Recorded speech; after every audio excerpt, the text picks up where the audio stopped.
You can find all our episodes on the Radio Australia website or wherever you listen to your podcasts. Mole. Can you be more Pacific?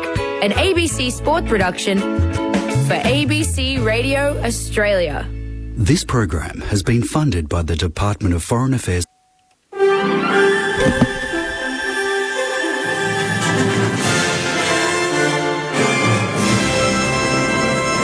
ABC News. Good evening. I'm Melissa Polomini.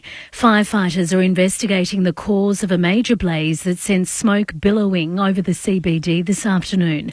Southbank residents have reported hearing explosions coming from the derelict building site at Clarendon Street as the fire broke out at around 4 o'clock. Firefighters managed to bring the blaze under control in under 2 hours.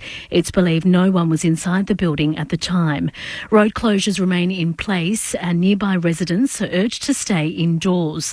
Police are treating the fire as suspicious. Mitch Simons from Fire Rescue Victoria says the main concern wasn't the blaze spreading, rather the thick smoke. I think the separation of the surrounding apartments to the actual fire was considerable in our view, that it wasn't going to spread to those, but certainly the concern for the smoke plume was a big one. Family members of a woman murdered 16 years ago say they're relieved her killer will face justice after a Supreme Court jury found a man guilty of murder. Joanne Howell was badly beaten and strangled to death, with her body found in her home in Hughesdale in Melbourne's southeast in 2007. Her then partner Paul Charlton was the key suspect, but was only charged by police last year.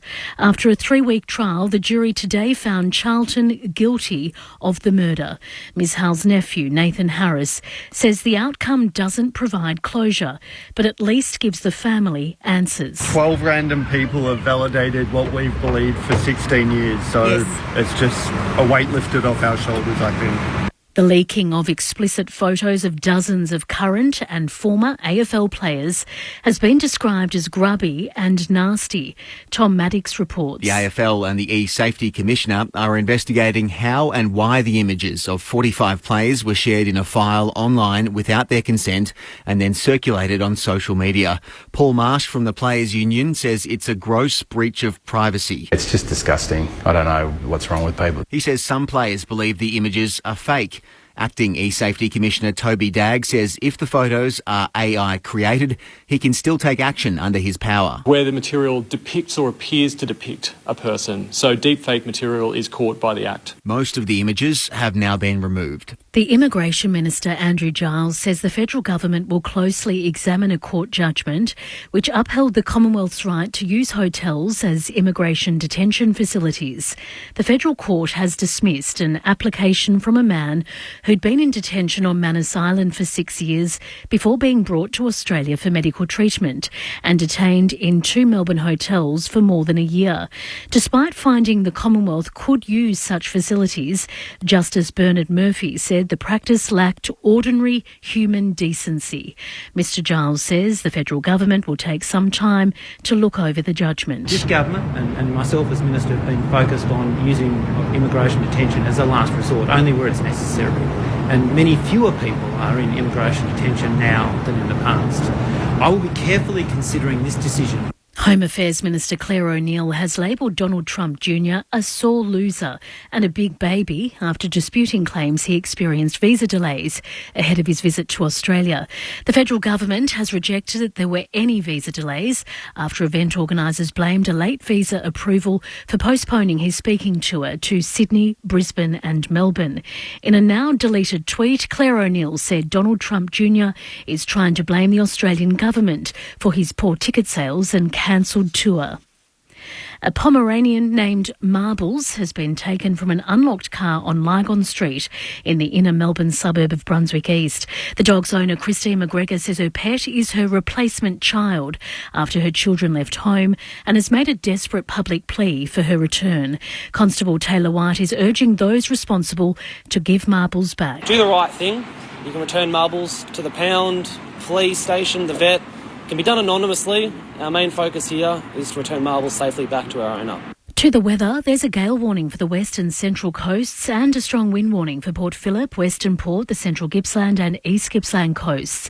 Scattered showers over much of the state tomorrow, isolated in the northwest and East Gippsland, possible isolated thunderstorms about the southwest coast. For Melbourne, a shower or two tomorrow, a top of 15. Saturday, showers, windy and 14. It's currently 11. ABC News. Hi, I'm Marta Dusseldorp, here to tell you about my new dark comedy, Bay of Fires, about moving to a new town. We have to get you out right now. We're going away for a while. A surprise holiday. A tiny place that's not what it seems. We have a visitor in town. From the creator of Jack Irish. Just so it doesn't feel like a holiday. Award-winning Marta Dusseldorp in Bay of Fires. Starts Sunday, July 16 on ABC TV and ABC iView. ABC Sport. We begin this broadcast by acknowledging the traditional custodians of the land on which this match will be played today and pay our respects to their elders past, present and emerging. We extend that respect to Aboriginal and Torres Strait Islander peoples listening. AFL. What a stage. This game is coming to life. The 2023 AFL Premiership season. The roar will tell you the story. Fans are on their feet. This game is electric. Holds his arms out wide and tells them to get excited. Oh, the home fans like that. What a game. It's got everything. On the run. It's happening again. It's a whole new game. Cause here it comes, here it comes. One bounce at 60, one bounce at 40, one bounce at 20, and he goes. He plays on from 52 out. The package bangs it through. Something big is coming, something big is coming. On the left boot, he's welcome to the big time moment. Something big is coming, something big is coming. Turn steady, go. Something big is coming. The 2023 AFL Premiership season. Durham to win it. Goal. Fill your lungs, are you ready for it? Gets onto it, and away it goes. Tapped it twice with his left hand, gathered in the right forward pocket. That is brilliant. Here they come. That's class. Oh, he's a star. What a game. Brilliant. He goes. This kid is going places. Hand pass to Sarong. Sarong pulls the trigger. Boom. Rioli with some magic. The check side finish. He seizes the moment. Curls it around. What about that? Hand pass to Elliott. Back to Hill. Superb finish. 55 out. He's given this plenty. That's a magnificent strike of the football. He dribbles it along the ground for an incredible goal. Grimes goes long. Bolton. High altitude fly from Showbolt. Snap from 35 and boy does he love it. Good for Humphrey. Here's Humphrey to put the Suns 8 points clear. To take the lead. It never looked like missing. Grandstand AFL on ABC Radio, Sport Digital, and now streaming every match on the ABC Listen app. Just look for the AFL button. Something big is coming, I know.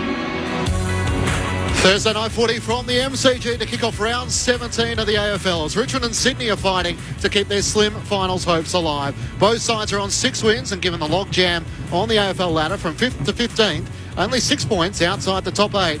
But for a loss tonight, it would spell curtains. It could also be the last time we see one of the greatest ever goal kickers, Lance Franklin, at the MCG as the last home and away game for the Sydney Swans at the home of footy. Dusty's back for the Tigers alongside 4 other changes and a duo of debutants with Sam Banks and Jacob Bauer in for the famous yellow and black tonight. Hello, welcome to Primetime Thursday night at the MCG. Who can keep the flame flickering in 2023? Matt Clinch with you for ABC Sport. There is no late changes, so the sides are as selected with Jack Ross for the Tigers and Aaron Francis, the sub, for the Sydney Swans tonight. As the Tigers make their way out onto the MCG, led out by Toby Nankervis with Dustin Martin to his right and Dylan Grimes to his left. The Tigers are hoping they can bounce back after a disappointing loss to the Brisbane Lions last week, their biggest loss in 6 years. Meanwhile, the Swans had a draw against Geelong, which did neither the fans or the Swans fans any hopes in trying to keep their season alive. Ben Cameron to call the action alongside me. Welcome, Benny. Hello, Clinchy. Good to be here. It's not Christmas in July. It's an elimination final in July. As you mentioned, both teams a game and a half outside the 8. And so much of tonight will, of course, be about Lance Franklin, the greatest goal kicker of his generation on the game's grandest stage one last time. So he's kicked more goals here than at any other venue, 340 of them from 113 games. His very first game here was back on April 3 of 2005. That was round 2 of his first season. Coincidentally, that was against Richmond as well. He kicked 3 goals too on that occasion. And of course, we can't forget the parallel universe in which Buddy Franklin could very easily have been playing for Richmond. He was taken famously at pick 5. Richard Tambling went at pick 4 before him. And our great mate, Brett Delidio, pick 1 in that draft. So in all likelihood, the last time we see Buddy here at our Cathedral to football. Averages 3 goals a game at the MCG. Sydney fans and footy fans will hope we'll see a few of them tonight. And 12 goals, 9 for the season from his 9 matches. Adam Ramanauskas, the Essendon Premiership champion, is here. He's had his own amazing race with the traffic to get here. Welcome, Rama. Yeah, you passed the test. Well, it was a journey.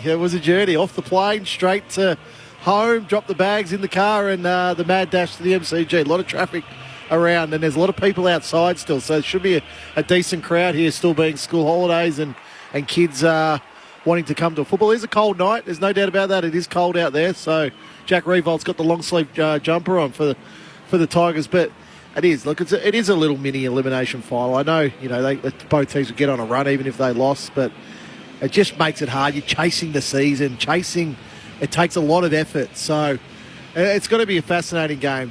Franklin coming back into the team, obviously, with Tom McCartan, and then Richmond with all their inclusions, so should be a good one. And alongside Rama, coach of the Western Bulldogs in the AFLW, part of the Australian Football Hall of Fame, the St Kilda champion, Nathan Burke is here. Welcome, Burkey. Evening, gentlemen. Yes, lovely to be here, and I agree with all that's been said. I'm looking for the intent. Which team comes out with the intent that this is that elimination final? Because as you said, 6 wins each. There's 7 games after this one, so the winner will be on 7. They're going to have to win 6 of the remaining 7, and I just don't think either of these teams are good enough to get on that sort of a roll. So one is definitely out, and the other one is still with a slight, very, very slight slim chance, but I want to see them come out and attack this game. Both sides have shown they've been capable. Sydney got on a run last year and were able to feature in a grand final. We know how successful Richmond have been, but it is a different era without Damien Hardwick. Richmond's draw is probably slightly easier than Sydney's, but their pressure was the worst we've seen all season against the Brisbane Lions, so maybe they've got more questions than Sydney does. 81 points last week against Brisbane Lions, and they were absolutely smashed. The contested possessions, they lost by 26, and inside 50s, they lost by 30. That's an enormous amount. So if Andrew McQualter has a area to focus on tonight, it'd certainly be that contested possession, because we know the Swans, post-clearance, their pressure is the best in the league. So they're going to have to bring that contested possession hard game tonight, the Tigers. It's an interesting one with the Swans. I think the Swans' most important aspect of their game now is their ball movement. When they get that ball moving and free-flowing, side to side, that's when they look at their best. Sydney's identity for so long has been around a contest and clearance, but they've transitioned that game over the last couple of years. So now I almost forget about what they're doing inside the contest, because they want the ball in Nick Blakey's hand across back, Ollie Florent's hand, Errol Goulden's hand. They've got those players now that can execute taking the ball forward. So they've transitioned their game nicely, the Swans, but from their point of view, it's been a disappointing year, going from a grand finalist to where they sit now. I think all of it's just expected Sydney to continue to improve. Yep, they've had injuries, Berkey. I understand that, but so have other teams. So this last 8 weeks for the Swans will be very, very interesting.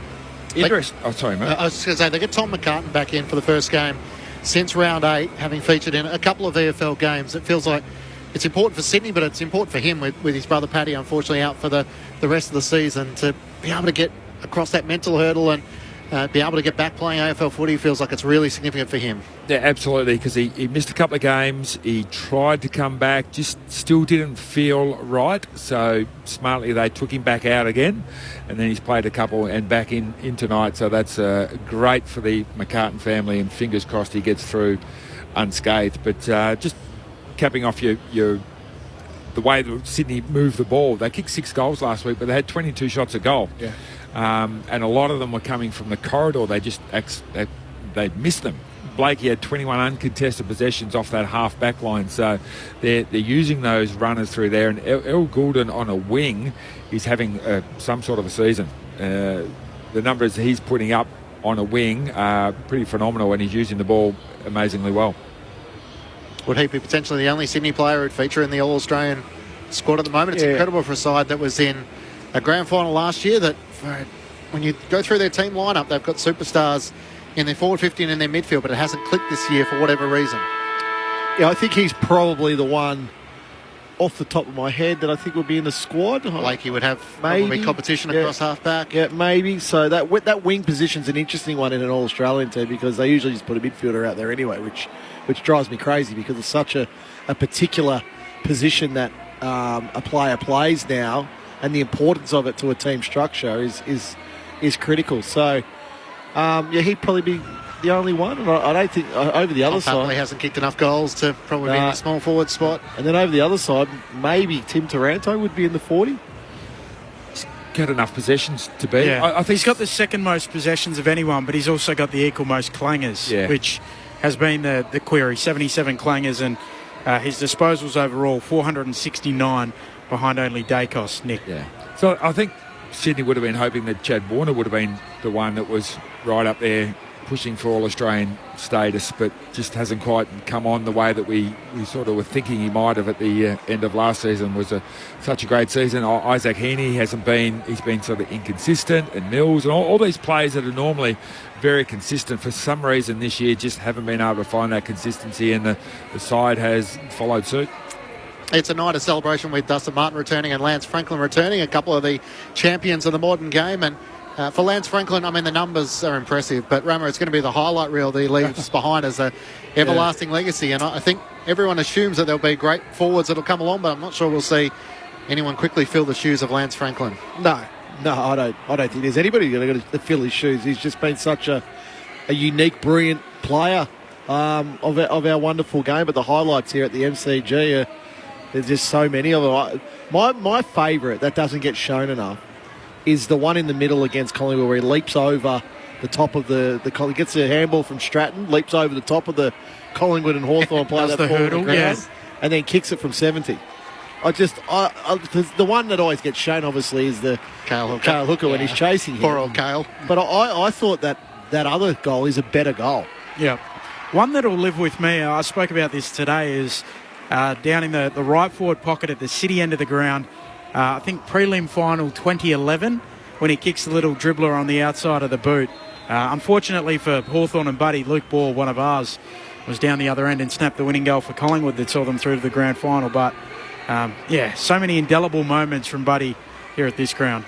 And there's still questions around Dustin Martin as to what's possible when you're an ageing superstar, and will his future still be at the Tigers? It continues to sort of float around him, even though he's got another year to run on his contract. But 32 years of age, his 14th season, the three-time Norm Smith medalist, talking about Lance Franklin and being able to deliver on the big stage. Well, I don't think we've seen a better grand finalist, really, than Dustin Martin. I just can't see him anywhere but the Tigers.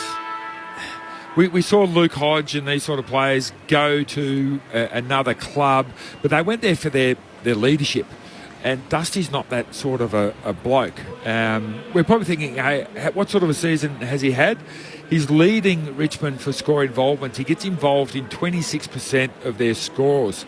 So that's a phenomenal amount for one man to be involved in 26% of their scores. So he's playing his role. He might not be the Dusty of old, but he's certainly a very valuable player still. It's really interesting. When he tries, Richmond seem to play really well. When he's invested, when he just runs around and, he's happy to get 20 or 22 possessions or the like, that's where you sort of scratch your head a little bit.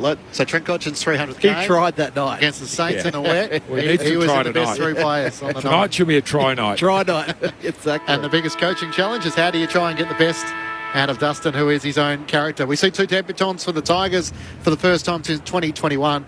Jacob Bauer is a 21-year-old who got presented his jumper alongside Sam Banks from the Richmond legend Michael Roach. So great to see him back in better health. He's from North Adelaide, Jacob Bauer, and he's had an incredible couple of weeks. He's proved a swingman. He kicked 3 goals from the 18-minute mark of the final term and was able to prove the winner in their VFL match.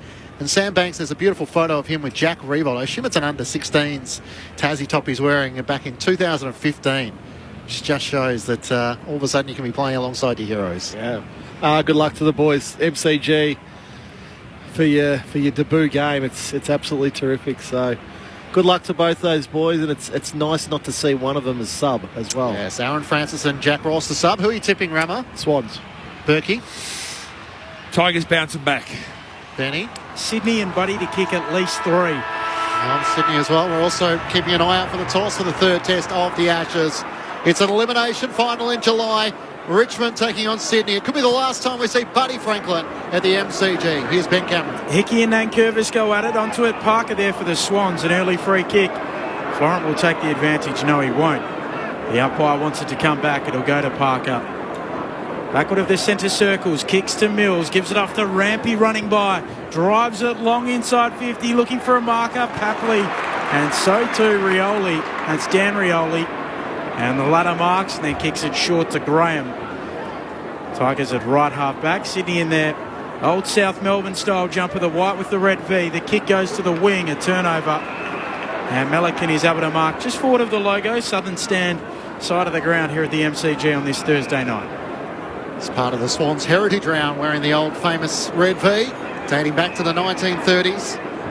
Looking back on 149 years in the famous red and white. McInerney takes the mark at right half forward, trying to find the right avenue inside 50, not 15, to Papley, has to hand pass out to Florent, to Franklin, hard against the boundary, trying to get on his left-hand side, tackled, lost it. Dan Rioli, great pressure, wins it back for Richmond. Hand pass to Baker at left half back. Was able to get involved with Bauer. The debutant comes inboard. Finds Broad. It's an effective kick to get things underway. To Martin, back to Broad. Runs the members wing. Almost run down. Hand pass back to Bauer as Campbell laid the tackle. Inside 50. What a kick. Down low for Prestia, who marks just inside 50. He's happy. Poor young fella. He's just done a ripping kick inside 50. He grabbed at that hamstring. Yeah, he still is. He's not heading towards the bench though. As you wouldn't. So the trainer alongside him, he's set up the first goal. Prestia thought about giving it off to Pickett. Now he strikes from 50. Starts it out to the right. It won't quite have the journey. Revolt's in the pack. And Hickey went to rush it through, but it stays alive. Graham tackled by Rowbottom. Hard against the boundary line. Careful not to fall into his back. And then hand passes it straight over the line. And the umpire says throw it in. So the Tigers heading to the punt road end in this opening term. We're through 2 minutes. No score on ABC Sport. Staying out there for the time being, but didn't look good. Forward 50 stoppage here for the Tigers. Hickey trying to palm it down. Prestia arriving. Nankervis flings it out. Not sure how. Florent onto it. Gives it off to Lloyd. He'll snap defensively towards the defensive arc. Bouncing ball. It'll bounce for Buddy. He slaps it on. Cochin tries to get involved. Live footy on the wing. Tapping it on there. Bauer close to the line. Heaney can't quite control it out of play. And a throw in between wing and half forward for the Tigers. He got up gingerly again, but he's still jogging back into that forward line, so he's persistent. He's going to give it every opportunity to come good, but I don't know whether he'll see out the game, the young fella. Thrown back in. Nankervis went down the tap against Hickey. Rowbottom was shoved out of it illegally by Tim Taranto. He got the footy but gave away the free kick, and James Rowbottom will take it at right half back. Lance Franklin's alongside Bolter. Young has McLean. Papley has the company abroad. The kick up towards half forward. Nankervis caught behind. A juggling effort unpaid for McLean. Got it down to Parker. Kicks inside 50. Over the head of McDonald, but it lands right in the lap of McInerney. He marks in the right forward pocket. Thought about the hand pass to Heaney running past boundary side. And will now have the set shot. Chance for the first goal of the match. Good positioning, and was just aware that it might land in his lap. Yeah, right spot, right time. 10 goals, 4 so far this season for Justin McInerney. Of course, the Swans last week with their 6 goals, 16 and 10 misses. 18% shot on goal. Can McInerney start on a positive? It's not a great kick, but it's straight through the middle. In turn to the old South Melbourne fans, it says we're on the board. Sydney strike first, they're 1 straight 6 to Richmond, yet to score. 4 minutes gone in the opening term. You're with Adam Ramnaskas and Nathan Burke. You just look early in this game, Berkey. It's only 4 minutes old, and inside 50s, each have had the ball inside their forward 50s, but On that occasion, it was just lucky. He's lucky McInerney got to the back there and the ball drifted over the top. It was a smart little kick by Luke Parker there.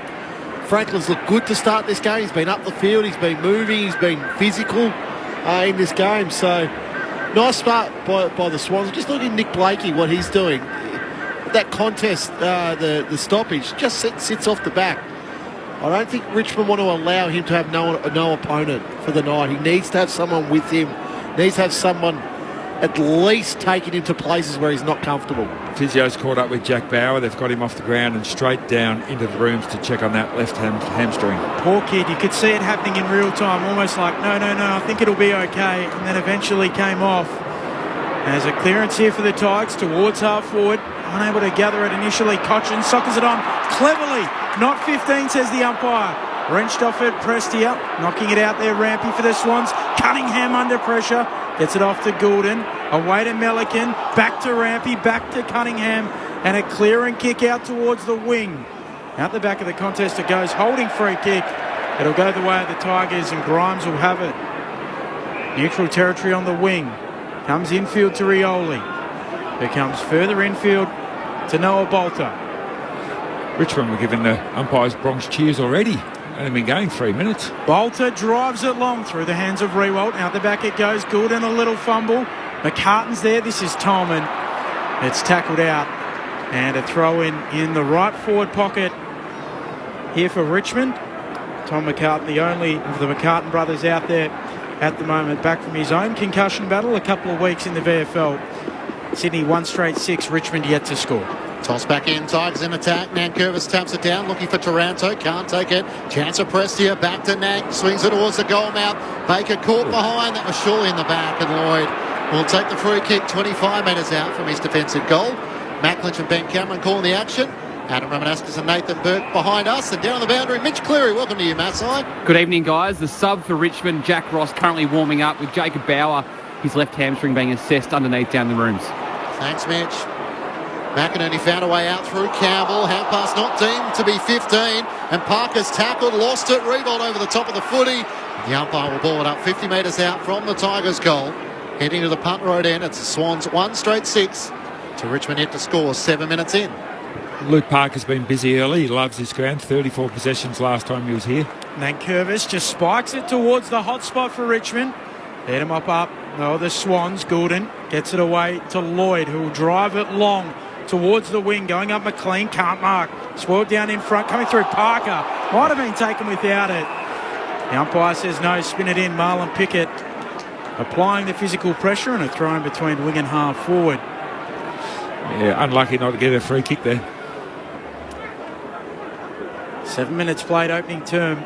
Sitting with the only score of the game. A goal the way of Justin McInerney. Slapping it down. There is Nankervis, but the Swans are there across halfback. Clearing kick coming from Sheldrick. He'll tumble it down the wing. Bouncing ball, Hayward onto it. Gives it off to Franklin.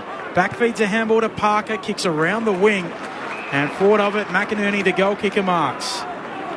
He looks for options, has Heaney deepest inside 50. McDonald had led, he ignored that. Now sends it in that direction. And Papley won't reach them. And Noah Bolter flies in front and takes the intercepting mark for the Tigers. Had 10 intercept possessions last week in their loss to the Brisbane Lions. It was really a shellacking in the end. Voston feeds the hand pass wider still. He was able to work it to Camden McIntosh and then up to Taranto at right half back. Martin dribbles a kick around the southern wing. Bolton had to try and be clean. Couldn't pick it up. Sheldrick's tackled by Shea Bolton and the umpire will ball it up. Out of the Shane Warne stand with Sydney leading by 6 points. Got a quick one for you, Rama. You're a basketball fan. McInerney celebration, the Mikael Bridges. 2 fingers out with the thumb up. Surely he needs to go with the double. It's 6 points when you kick a goal in the AFL, not 3. High kick inside 50 for the Swans. Unable to mark it. There is Vlosten, but he'll get a free kick. Your mind works in some amazing ways, Ben. You know the concerning part, Rammer, is when you have no idea who the celebration's in homage of now. Shows you're getting older. You don't follow nearly enough international sport. Vlosten driving a kick to the wing for Richmond through the hands of the targets there. Graham, handball away to Martin. And a free kick is going to go to the Swans beneath the Great Southern Stand. Harry Cunningham will have it. As Cunningham veers out to the right, sends Sydney long towards the top of the 50. Franklin's there, McDonald as well. They have Heaney front and centre, Mills as well. He becomes the tackler. Sheldrick gets a hand pass forward. Heaney cleverly to Rowbottom. Franklin's gone forward. He marks 15 out. Hand pass over the top. Here comes the goal. Slammed through by Hayward. And would have been well within his rights, buddy, to just kick it over his shoulder, but did the team thing and turn provider to Will Hayward. The Swans have the opening 2 goals. They're 2 straight 12 to the Tigers yet to score. 10 minutes gone, opening term on ABC Sport. Or I'm not sure how Buddy, a big man like that, wearing a very bright white jumper, slips out the back and stands there all by himself 15 metres out from goal. So somebody in the Richmond defence... Well, it's Noah Bolter's his direct opponent. Yeah. So he's got sucked into the contest. He did. Just Franklin, just smart as he has been for so much of his career, but Bolter's got to be better than that. Yeah, I'm just looking at the replay now. Bolter just got caught ball watching. He was in no man's land. Buddy, quite rightly, slipped out the back. I think Buddy would have snapped that for goal, but when he turned onto his right foot. And if he had turned onto his left, he would have snapped it, because he went on the right. He thought, I'll do the team thing and handball the ball over the top. Back in the middle, Sheldrick's handball, a turnover. Picked up there by Bolton. He drives the Tigers towards full forward. Free kick. It's going the way of the Tigers. Just that arm extension there. Tom McCartan. I'm glad the umpires are starting to pay these now. So Miller to get it. Yeah. It was a clear push in the back. Didn't need to do it, really. He had him already under the ball, Tom McCartan, but extended those arms out, and soon the umpire saw that, quick whistle. Richmond need this as a steadier. Swans with the opening 2 goals of the game. Miller comes in and thumps it through. Richmond answer. Their first major of this evening. 2 straight 12 plays, 1 straight 6. We've played 11 minutes and change here on Grandstand AFL. Mitch Cleary before Adam Ramanauskas and Nathan Burke. Jack Ross, the Richmond sub. His GPS is going into the back of his jumper, about to come onto the ground. Jacob Bauer subbed out, unfortunately, on debut. Last week, the match winner in the VFL, today's last act, subbed out with a hamstring injury. Disappointing. Disappointing, young fella. Yeah, all his family would be here and friends would be here and so many people watching. Then first kick, which is a beautiful kick by you inside forward 50 from Jack, and had 2 involvements. Just the hamstring then lets out. It's amazing what the stress and the anxiety of playing your first game can do. He's probably a young fellow who's never had a hammy in his life. But 2 kicks, 100%, so he's got a 100% skill record in his first game. Back in the middle, Nankervis, one down the tap. Bolton couldn't get the clearance. Mills kicks inside 50. Franklin was clean. Hand pass to Sheldrick on the bounce. Heaney rode the bump from McIntosh. Feeds it to Papley. Out to the left forward pocket. Errol Gordon on the run. Good hands to have the foot in. Slams it through from the left forward pocket, showing nothing but class. And the Swans answer straight back. It's a 12-point margin. 3 straight 18 to the Tigers. 1 straight 6. Now breaking news coming through from Leeds. England have won the toss and elected to bowl. There is a change to the Australian side. Josh Hazelwood is out. Todd Murphy comes in for Nathan Lyon, and Scott Boland gets the nod. So Warner Khawaja, Labuschagne, Smith, Head, Marsh. Mitch Marsh is in. Hang on. Marsh. Cameron Green's out. Cameron Green is out. Carey, Stark, Cummins, Boland and Murphy. I missed the headline with Cam Green out. And England have gone with Crawley, Duckett, Brook, Root, Bairstow, Stokes, Moanali, Wokes, Wood, Robinson and Broad. England having won the toss, and they've elected to bowl first. I'm happy with those changes. Green is expected to return to full fitness for the 4th test, but Mitch Marsh is in. Back in the middle from the restart, picking it up McLean for the Swans. Handball to Sheldrick. Parker, kick partially smothered. Spills to the Tigers and Hopper. Turns and kicks them to half forward. Rampy's in best position, takes the defensive mark. Comes infield with the kick for the Swans. Off the Parker to Cunningham, kicks out wide. And Lloyd marks, just backward of halfway, members wing side. Lloyd comes infield and spots up Mills. Possession count just starting to get away from the Tigers. 56 to 29 in favour. And it's a lot of uncontested, Berkey, as well. And that's uncontested football goes to your work rate. And Richmond just is simply not close enough to their direct opponents. No, here's another one. Gordon on the wing, chips it short. McLean slides in and marks. 52 metres out. 3 straight 18 plays, 1 straight 6. In this first term, McLean sets it up to the pocket, looking for Heaney, trying to burst onto it. Can't quite complete it. Under a little bit of closing pressure there from McIntosh. Mitch Cleary downstairs. Jacob Bauer subbed out on debut, just returned to the bench. Ice applied to his left hamstring. A hug from the co-captain, Dylan Grimes, here on the last row of the bench. Thanks, Massai was part of the Swans Academy for 4 years before being picked up by the Tigers. From the Sandful, Taranto gets a hand pass to Shea Bolton. A clearing kick up towards Marlon Pickett. He overruns the footy. And it trickles out of play at left half forward for the Swans. Contested possessions, Sydney plus 9. Ground ball gets Sydney plus 7. Like, just starting to creep away a little bit, these numbers, these important numbers in this first quarter. And that was always going to be the interesting part after last week's shellacking, is what sort of response will we see from the Tigers. You can't exactly have the bring your mouth guard policy. I remember Phil Walsh famously at Adelaide jumping off piers at 6 a.m. if they were losing contested possessions. Free kick going the way of Errol Goulden, left half forward for the Swans, trying to find McDonald, getting a hand on it was Taranto. Bolter gathers, hand pass to Martin, away to Hopper, has to jam a kick further but can't control it, it's out on the full. Some Tigers kids take the mark in the third row. Sydney will get it between wing and half forward. So Tom McCartan with the free kick. Drives it into the pocket, looking for Buddy in front. Bolter swats it away. Spills out to Hopper, shovels a handball beyond defensive 50 for the Tigers. Wrenched off at Taranto and the Mills tackle. Spills back to McCartan. Swans back with it. Handball errant. Chopped off quickly there by Pickett. And he's called holding the ball. So Pickett pinged and McCartan back with it, where he had the free kick to begin with. 2 good kicks from home at left half forward. And quickly takes it Tom McCartan long towards full forward. Franklin's there. Logan McDonald juggles the mark.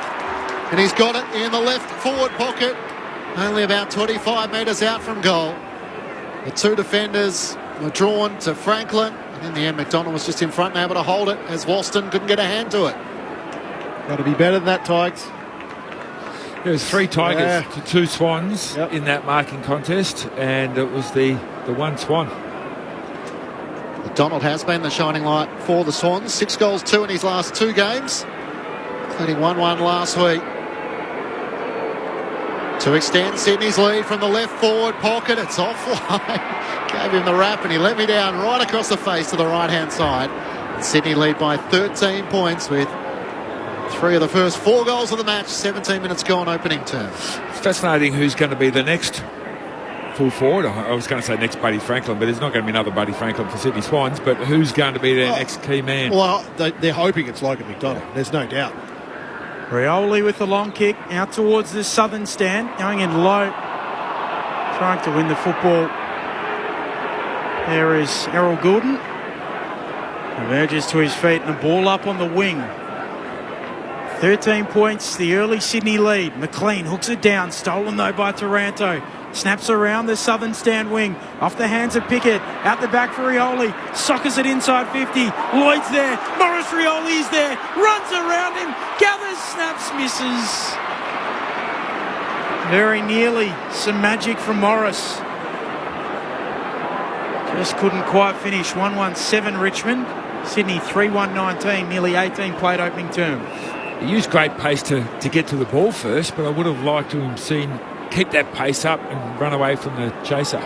Lloyd into Florent, back to Lloyd. His kick is too wide for Rampy, hard against the boundary.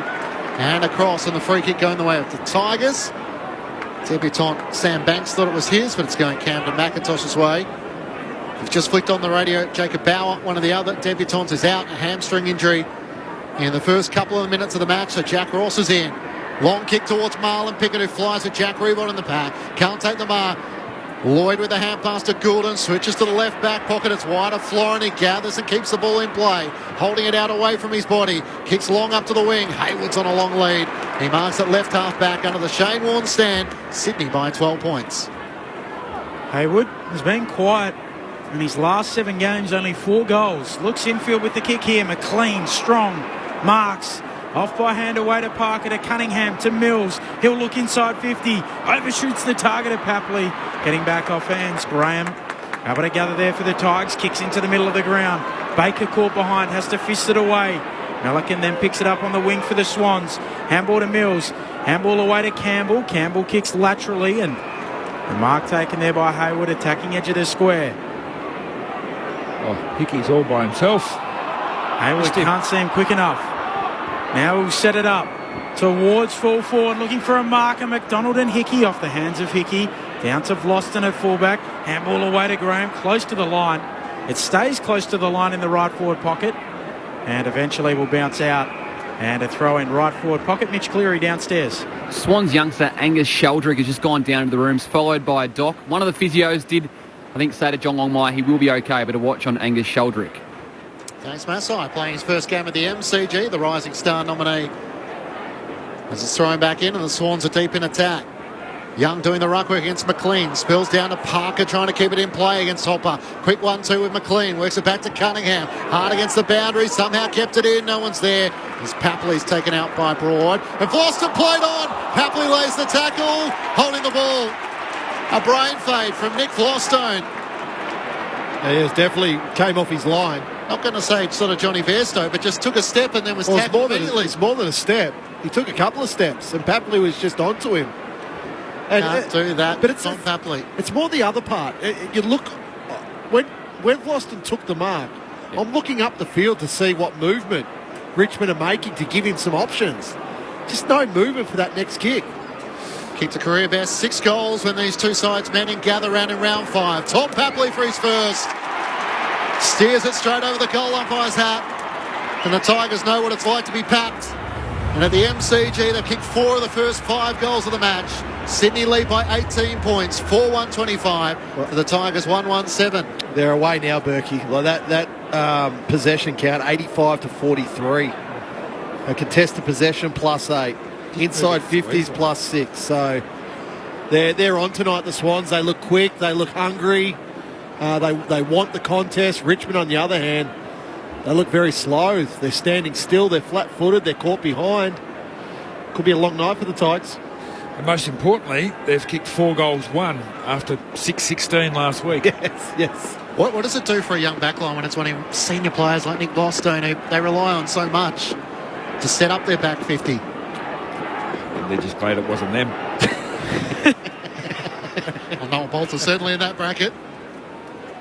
Generally, Richmond this year as well have started as they continue. Haven't really been able to turn momentum around in games. I'll speak about that in a moment. Cotchin with the clearance, a high ball, shallow inside 50. Rewalt flying, spills down towards Baker, who gets a handball away. Here's the sub, Ross. Ross will pull a kick towards full forward, looking for a marker. Miller can't bring it down. Spills out to Graham. His kick was shanked. And Blakey's there at fullback for the Swans. He can gather, go for a little run and kick out towards Florent, who marks at left half back. He's on the run and just got away from a searching Dan Rioli after him. Sends it in the middle of the ground. Hayward gathers. Hand pass to Parker. Over the top to Rowbottom. Almost tackled by Shea Bolt in a second effort. But he finds McLean all on his own, having pushed forward. He had a good 15 metres on Broad. Thought about chipping it over the top, but now decides against that as Papley was running into the pocket. It's terrific running by Hayden McLean. He was initially going to be the first option for Nick Blakey coming out of defensive 50. He pushed to that Shane Warne stand side of the ground, but then he wasn't used. But then you just watch him keep running. Sydney bring the ball back through the middle of the ground. Terrific work ethic from your key forward. Out of contract at season's end, Hayden McLean comes in from 45 metres out and shanks it. Got right underneath it as he drives it to the left-hand side. Through for a minor score. So a bit better than last week. 4-2-26 to the Tigers 1-1-7. 23 minutes gone. Mitch Cleary's on the boundary. Angus Sheldrick about to come back on for the Swans. Nick Vlosten off for a rest. Had a quick word to the 5th umpire down here, maybe trying to explain why he coughed up that last goal. It was obvious. He played on and got caught. That should have been the response from the 5th umpire. It's going to come back in. Here's Goulden at half forward, driving it long, coming across. Grimes is able to mark. Strong defensive mark for the Tigers. At fullback. Noticed an interesting one tonight too. Jack Rewalt in the long sleeves. Now, Brett Delidio told a story with us about the day when he wore long sleeves under the roof at Docklands, and Damien Hardwick sprayed them all and said, if you ever wear long sleeves again, you'll never play for this footy club.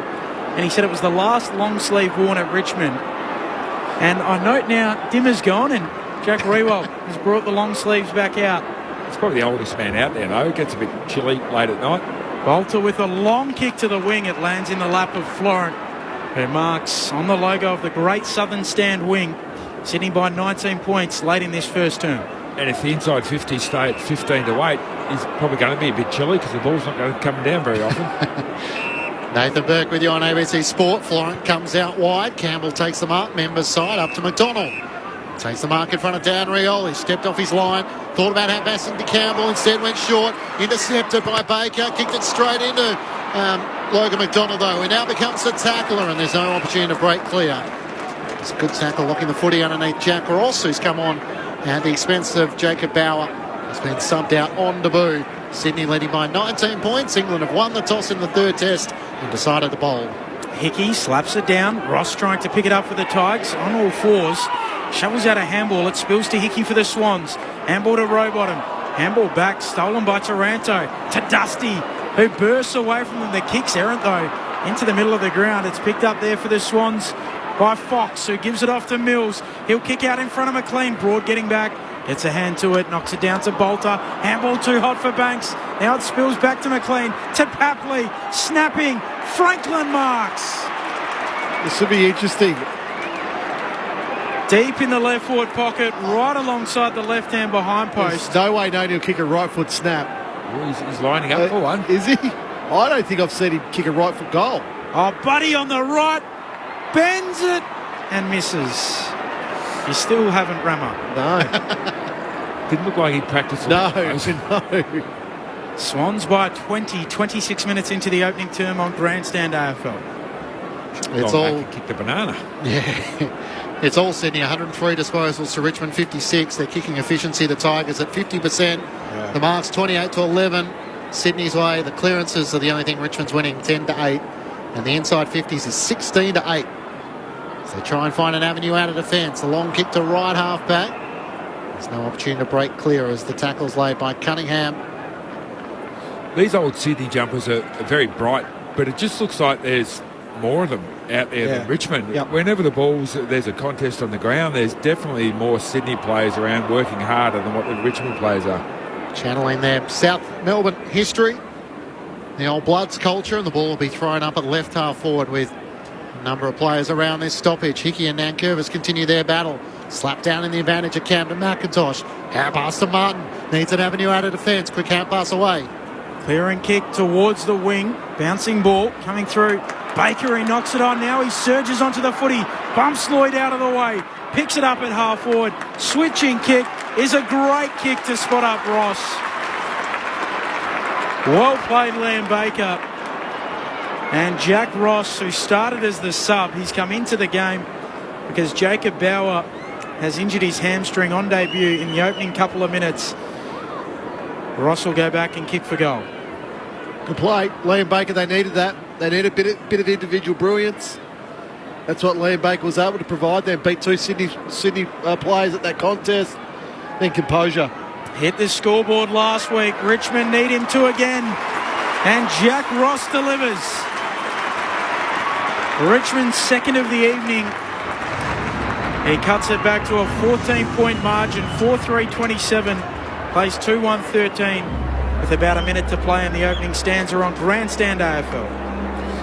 You got to remember, it was just Liam Baker, just persistence. He's the one who knocked the ball forward, ran onto it, won a contested footy, but then had the composure to just wait, let things unfold, and saw Ross running inside 50. Ross didn't look very confident to start with. He thought about giving off a couple of times, but eventually went back, took the responsibility and put it through. But for all of Sydney's dominance, it's only 14 points, which we know can be eaten up very, very quickly.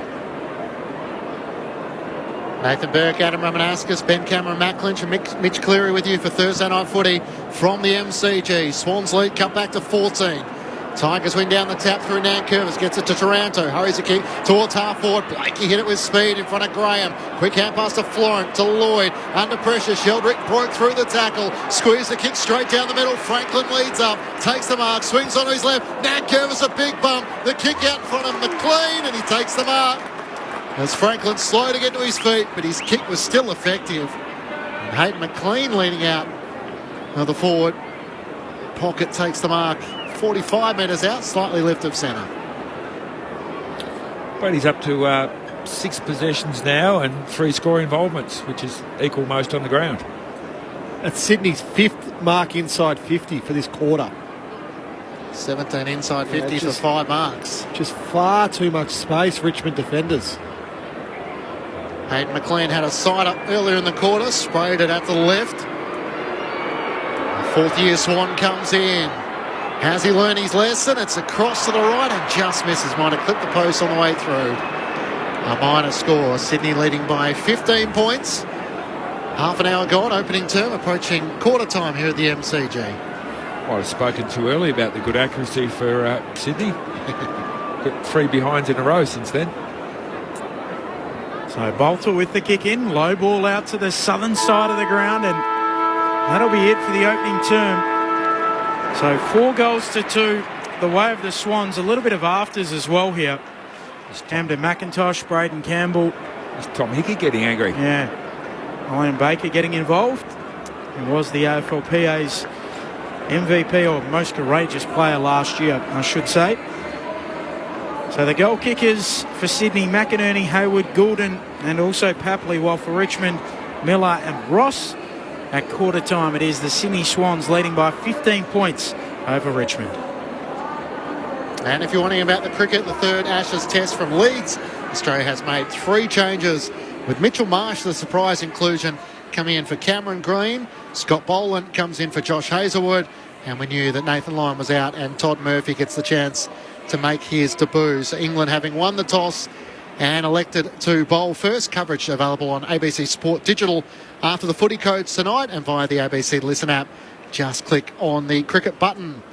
So Sydney has won the first quarter in each of their last 10 matches. And they're off to a good start here, leading by 15 points against the Tigers on Grandstand AFL on ABC Radio, ABC News Radio, ABC Sport Digital, and now streaming on the ABC Listen app. Protecting our planet. Breaking down barriers. Supporting new migrants and refugees. Lending a helping hand. These are some of the ways we became Australians of the Year. The Australian of the Year awards are nominated by you. So come on, reflect, respect, and celebrate.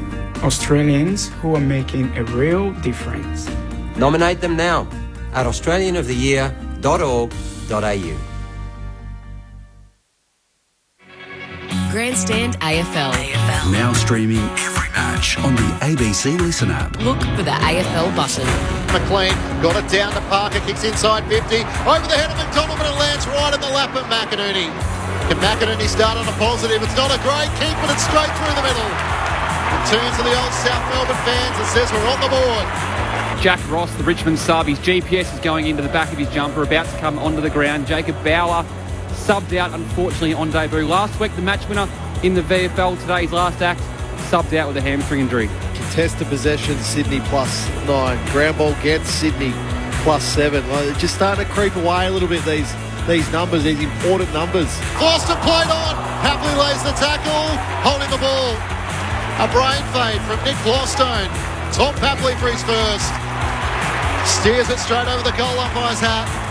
And the Tigers know what it's like to be papped. They're on tonight, the Swans. They look quick, they look hungry. The 2023 AFL season. On radio, ABC Sport Digital. And now streaming on the ABC Listen app.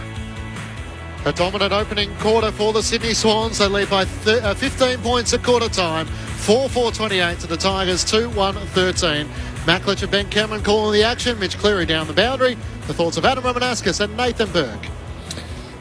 Well, I think the Tigers have done pretty well to be this close, considering the domination of possession, in particular from the Sydney Swans. They look like they had more players out there. Marks 30-12 are in favour of the Swans, and overall possessions 109-64.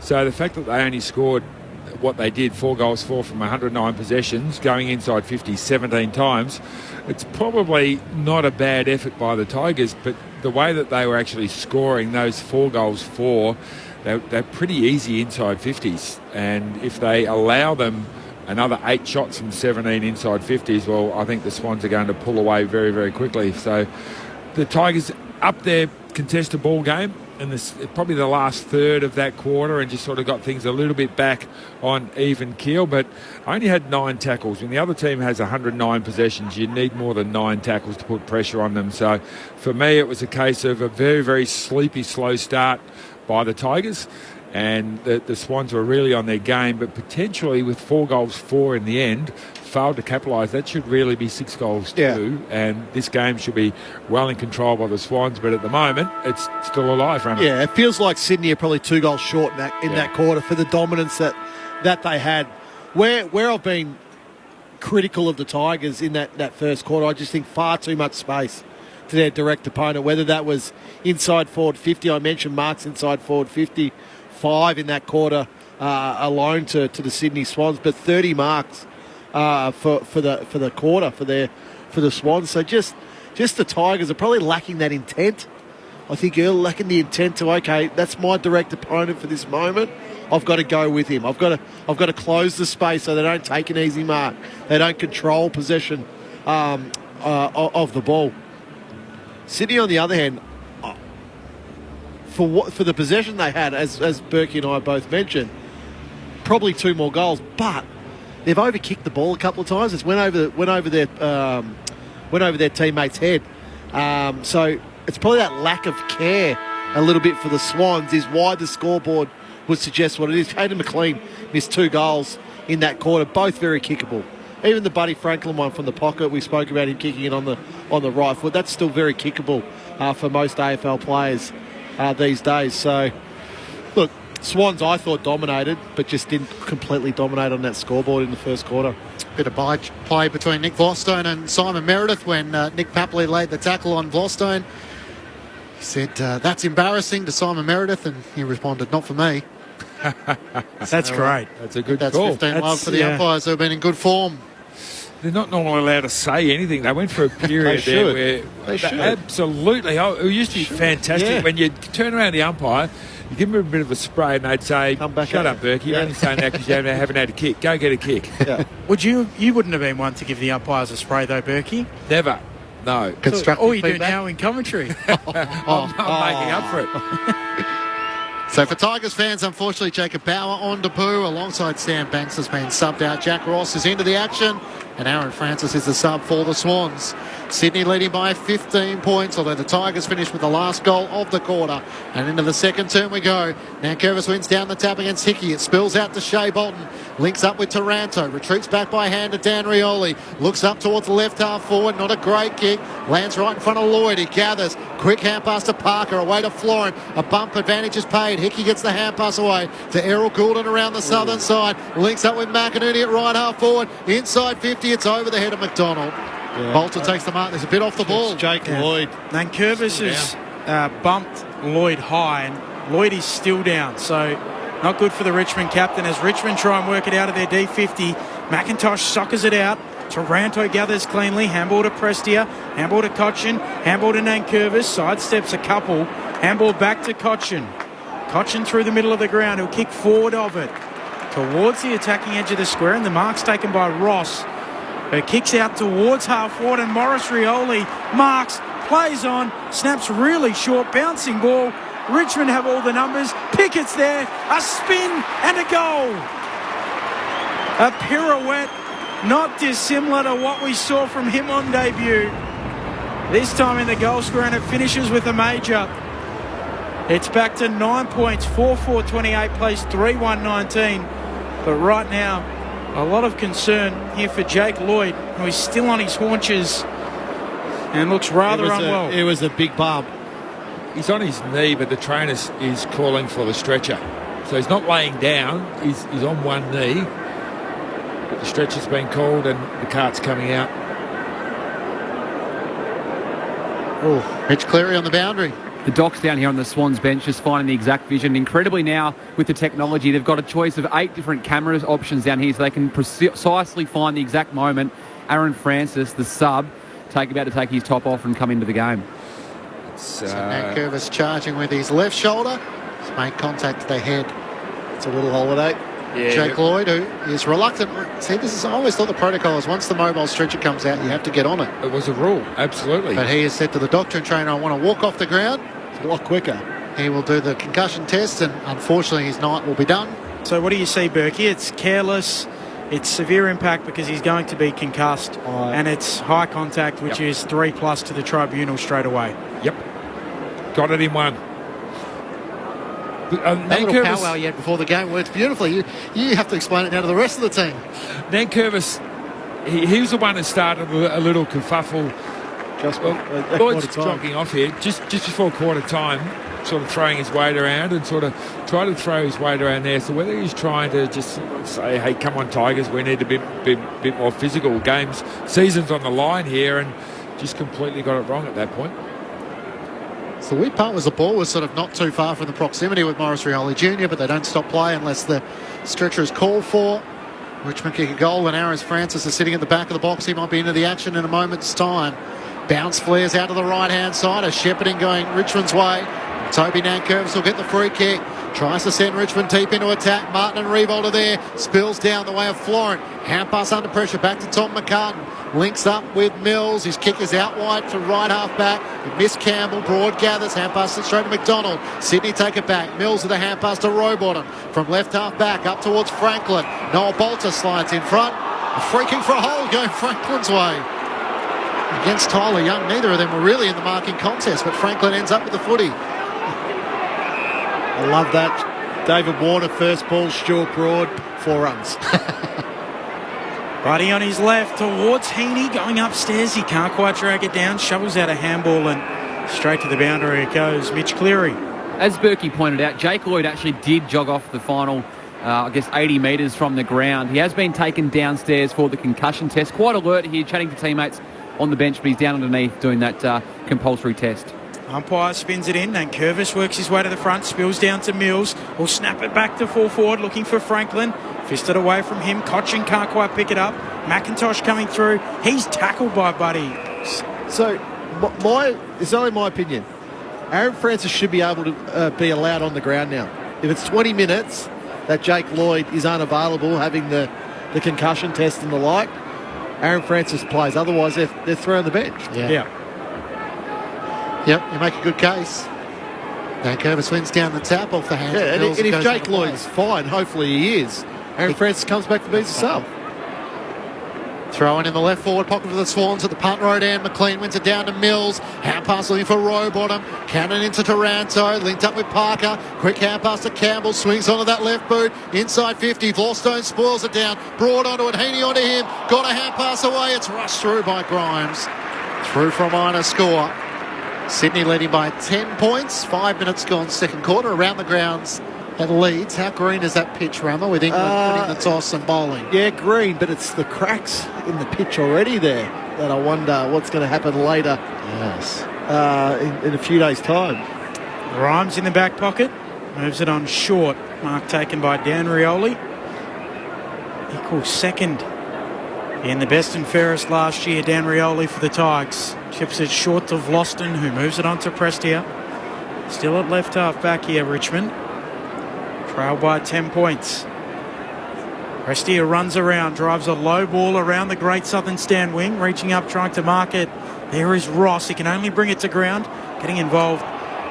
Here's Blakey and Rampy, and Taranto piles on top and a ball up. So right beneath the Great Southern Stand, Richmond trail by 10 points. 6 minutes into this second term. Just the one goal so far in this second quarter through Marlon Pickett as Mills gives the hand pass away. Parker's kicked to half forward. Rammer will bring us up to speed in a moment. McInerney trying to break through. Bolter laid the tackle. He releases the footy. Play on's the call. McLean chips it inside 50. Heaney lunging forward takes the mark. In front of Grimes. And the Swans with another chance to strike on goal. Yeah, Warner caught second slip. Stuart Broad. Australia are 1 for 4. Broad gets his man, David Warner. And Isaac Heaney strike truly here for Sydney. Out to the right, he'll kick from just inside 50. His first kick of the night, Isaac Heaney, just had a 2 handball so far. He was one of the culprits last week. Kicked 2 behinds from his 5 shots on goal. Didn't have a goal assist next to his name, but 15-14. For one of the Sydney Swans superstars, out to the right, he likes it off the boot, he's in celebration as it sails over the goal umpire's hat. Sydney answer back in the second term, and it's a 16-point Swans lead, 5-5-35 to the Tigers 3-1-19, and Isaac Heaney showing that meant a bit for him and also for his Swans teammates. Yeah, as soon as it left the boot, he was celebrating, pumping the air in that one. So there was... Is that a Brett Lee sort of chainsaw punch celebration? A little bit. And he obviously he hasn't been in the greatest of form. No. He's not. Well, definitely not all Australian form from last year. No, nowhere near it. But might be those. Are they pink or orange boots? I think they're pink. They're not bad. They're hot pink. They're pink. I don't know. When you're not in great form, I don't know whether bring out the pink boots is the thing to draw attention to yourself. Stick to the black or the whites, Berkey. Wouldn't have been done in my day. Berkey would have been a strict black boots operator, wouldn't he, Berkey? Black boots, white stripe. That's it. Martin out of the middle for Richmond. Twisting and kicking inside 50. Mark taken, though, by Fox. Very much the same. Only black boots. Fox will flare it out wide. A little bit of a dangerous kick. Nearly a big collision. And a free kick is going to go the way of Ross. McInerney just arriving late. Just clipped him over the chops. He's okay and takes the kick. Gives it to Martin. Wheels around. Sets up his chip kick. It's a good one and bursting onto it. On the lead is Baker. 40 metres out. Slightest of angles to the left-hand side. He can do it all, Liam Baker. That was very full forward like. Yeah. Just came out. Strong lead. Marks it right in front of the eyes, arms outstretched. If you big blokes are going to do it, yeah, get out of my way. Leave it to me. Liam Baker, a man for every occasion for Richmond. His kick is across the face. Out to the right, a minor score. Can do a bit of everything, but can't finish there. Sydney by 15 points, 9 minutes into the second. Mitch Cleary on the boundary. Swans paperwork being handed to the AFL officials. Aaron Francis to be subbed in for the game. Jake Lloyd out with concussion. Thanks, Mitch. Blakey played on, found himself in trouble, turned it over. McIntosh takes the mark, reloads inside 50. Pickett with a big fly, he was 3-on-1. Goulden on the last line, gathers for the Swans. Jams it out of defence in the direction of Hayward. McIntosh in front, off hands down towards Martin. Can't pick it up. McIntosh hand passes it to Dusty. A centering ball for Rioli down low. He claims the catch, fingers underneath it as he skidded along the turf. Morris Rioli Jr. will line up 45 metres out from goal on a tight angle. Didn't use the ball to control his body momentum, did he? I think he had control of the ball and his body. Catch in every sporting sense. Morris Rioli Jr., who's struggled in recent weeks to hit the scoreboard. He strikes it pretty well. It's fading right, and it just is the wrong side of the right goalpost. Through for a minor score. So he hasn't kicked a goal. Only the 2 goals so far this season, 2-2, and Sydney lead by 14 points. Mitch Cleary. A frustrated Jake Lloyd shaking his head as he returned to the back row of the bench. A few words with officials. Not as strong as Clayton Oliver yesterday, but he's quite upset to be subbed out. Well, Sydney messing around with it here. Eventually, Tom McCartan will just dump it on the boot. Get it from halfback out towards the wing. Heaney gets it off hands. He's stolen there by Taranto. Dribbles out a kick. Ross close to the boundary line. Knocks it towards it. And the umpire says, just spin it in. I'll throw in just forward of the wing. Here for Richmond. Those boots have got a fluoro green sole too, so not just the pink. Rubbing you up the wrong way, isn't it, Berkey? Trying to get a handball out, Sheldrick. Trapped, though, neatly here by Baker. Slick handball away to Cochin. Bursting past, he kicks into the pocket. Overshoots Pickett. It bounces out. Throw in left forward pocket here for Richmond. Sydney by 14 points, 11.5 into the second. Interesting how they're using Pickett tonight. Played a lot of the year on a wing, but tonight, a lot out of full forward.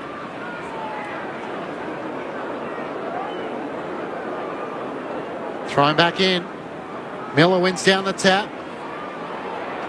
Morris Rioli Jr. with a great second effort. Lays the smother, denying Fox the clearing kick and locks the ball inside the right forward pocket for the Tigers. Plenty of encouragement from his teammates as the Superman dive was effective. That was an impressive smother, that one. Trying to do all the little things to get Richmond back into this game. From the throw-in, it gets to the back. Gathered by Goulden. High kick out towards the members' side. Franklin was outmanoeuvred. Young punches it down, races towards the boundary line.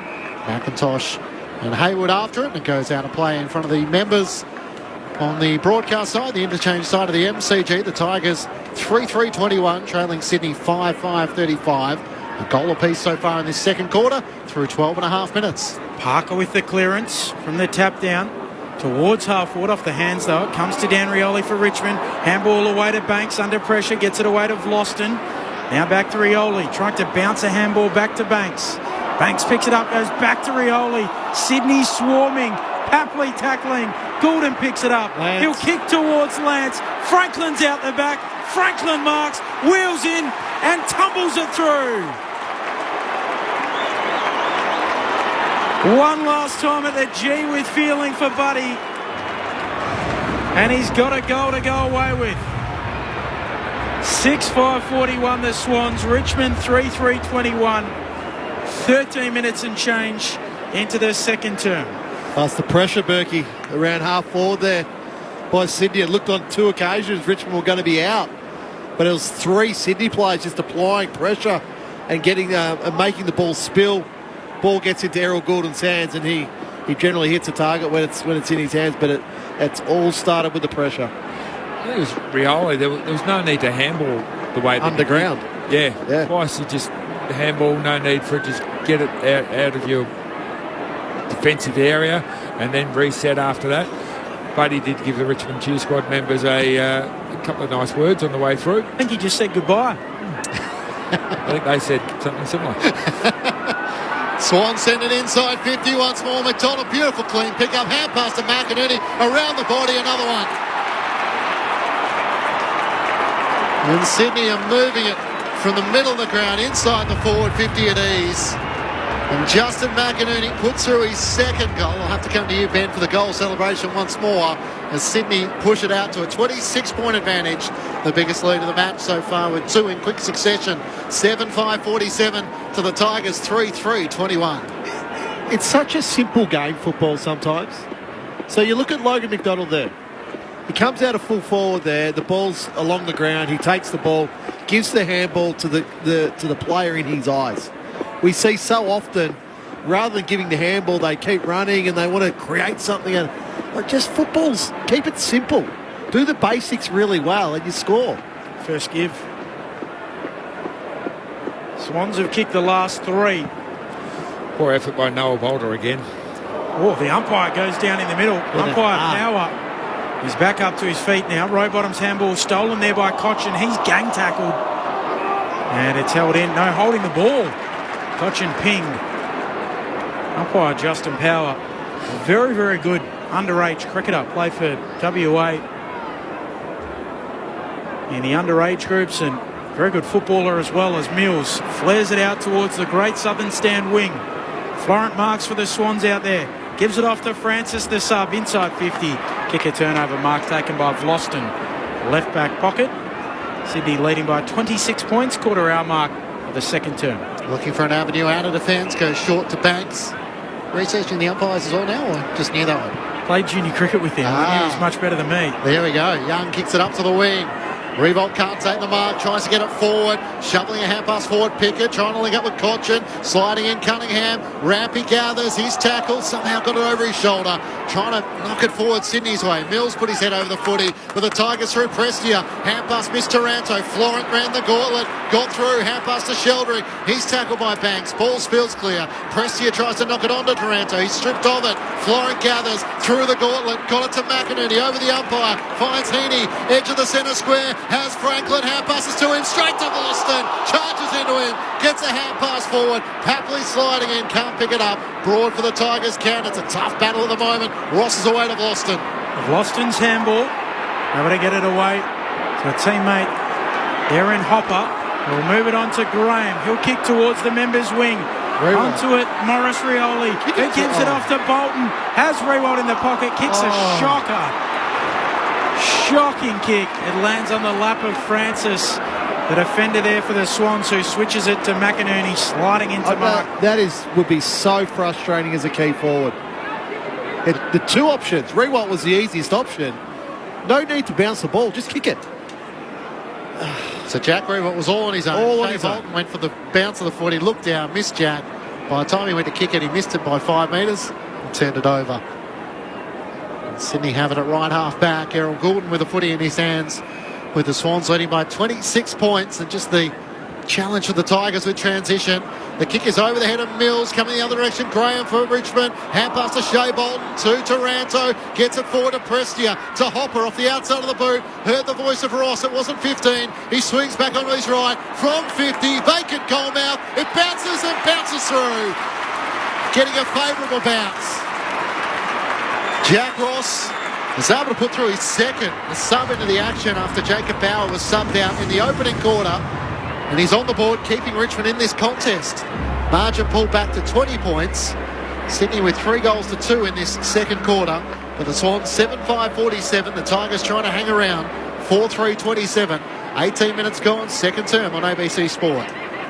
Well, they're making things hard for themselves, the Tigers. They're overusing the ball, making some really odd decisions with it. They're keeping the ball in the area when they should be able to get it out and overlap handball. Hasn't been much of the Richmond sort of run style that we've become accustomed to, but the good thing is that they are keeping themselves in striking distance by not playing great football. If they can get their act together and just get a lot more cleaner with the way that they're moving the ball and a bit more direct, well, they could bridge this gap potentially.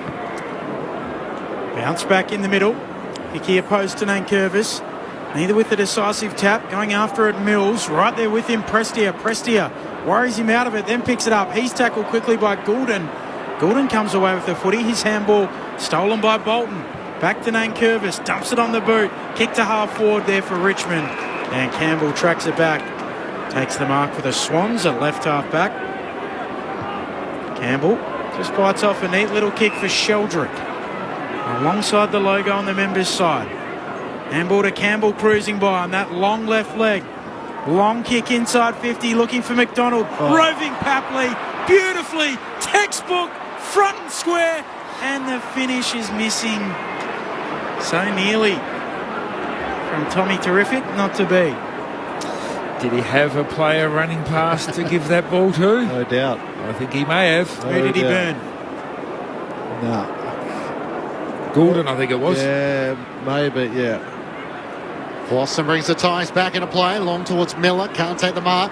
Baker was able to gather, now he's tackled by Goulden. Hand pass back to Miller, links up with Graham. Hand pass around the boundary line, Banks' kick is a turnover. Spotted out Rampy, who takes the mark, centre of the southern stand wing. Short forward to Goulden, who takes the mark between wing and half forward. Sydney leading by 21 points. Errol Goulden coming up to his 8th disposal of the quarter. Up to 15 for the match behind Luke Parker with 17. Taranto leads the way with 14 for the Tigers. Back to Rampy, sends it long inside 50. Bolter takes the mark against Logan McDonald. Turns and kicks out to the right back pocket. Jack Ross marks a couple of goals for him. Jack Ross runs beyond the defensive arc. Kicks the Tigers towards the wing. Coming in from the side, dropping it, Florent. Roving there, Bolton for Richmond. Handball away to Martin, to Hopper. Through the traffic to Rioli, look out, nearly run down. There by Melican, just gets a handball away. Picking it up though, Sheldrick. Swans work it through hands. To Francis, to Parker. On the wing, Campbell. He'll kick. Long kick towards half forward. Bolter brings it down. Roving McDonald for the Swans. His handball can't find its way to Mills. Does on the bounce. He's getting tackled. And the umpire holds his arms to his chest. A ball up. Mitch Cleary. Buddy Franklin's left knee still causing some discomfort. He's having that whole left knee re-strapped. Just to watch an Ollie Florent behind the play at the moment. A little sore after a corky in that marking contest. Then busy early. Mitch Cleary. There's Bolton. Roves it from the stoppage, kicks the Tigers forward to the wing. Pickett gathers on the bounce, has a man streaming back towards goal, puts it out into the path of Miller, and he marks deep in the right forward pocket, 25 out, worse than a 45-degree angle. He's got to go back now, he's got to take responsibility. He had a couple of short ones. He would not have kicked that ball to anyone but Dusty Martin. He goes backwards, outside of their attacking arc, 55 out, Dustin Martin.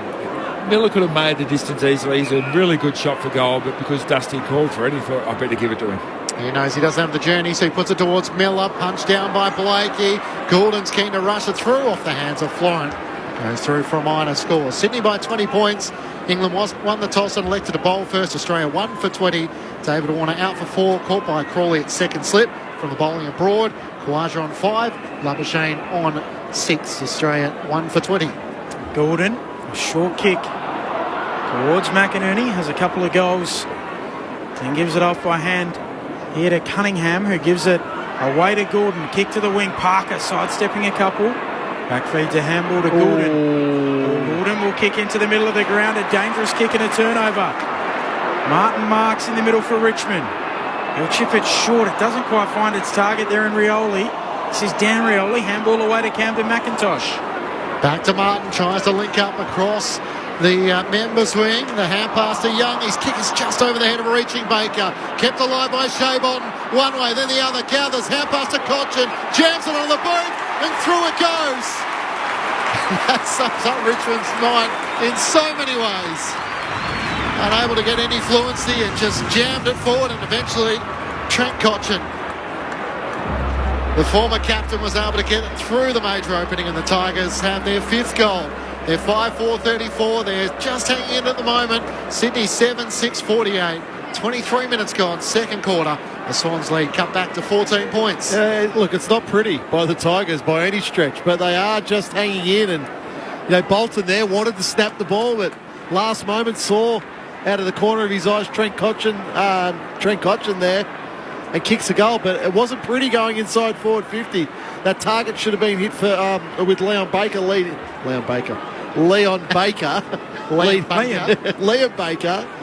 out of the square again, basically. So just hanging in there. What is it, 14 points? Yeah. So kick the last 2. Yeah. Umpire bounces it in the middle. Nankervis swats it down. Free kick. I think he will get the free kick. 4. Onto his left. Driving ball inside 50. Big pack forms. Fisted away by Grimes. Comes to McIntosh.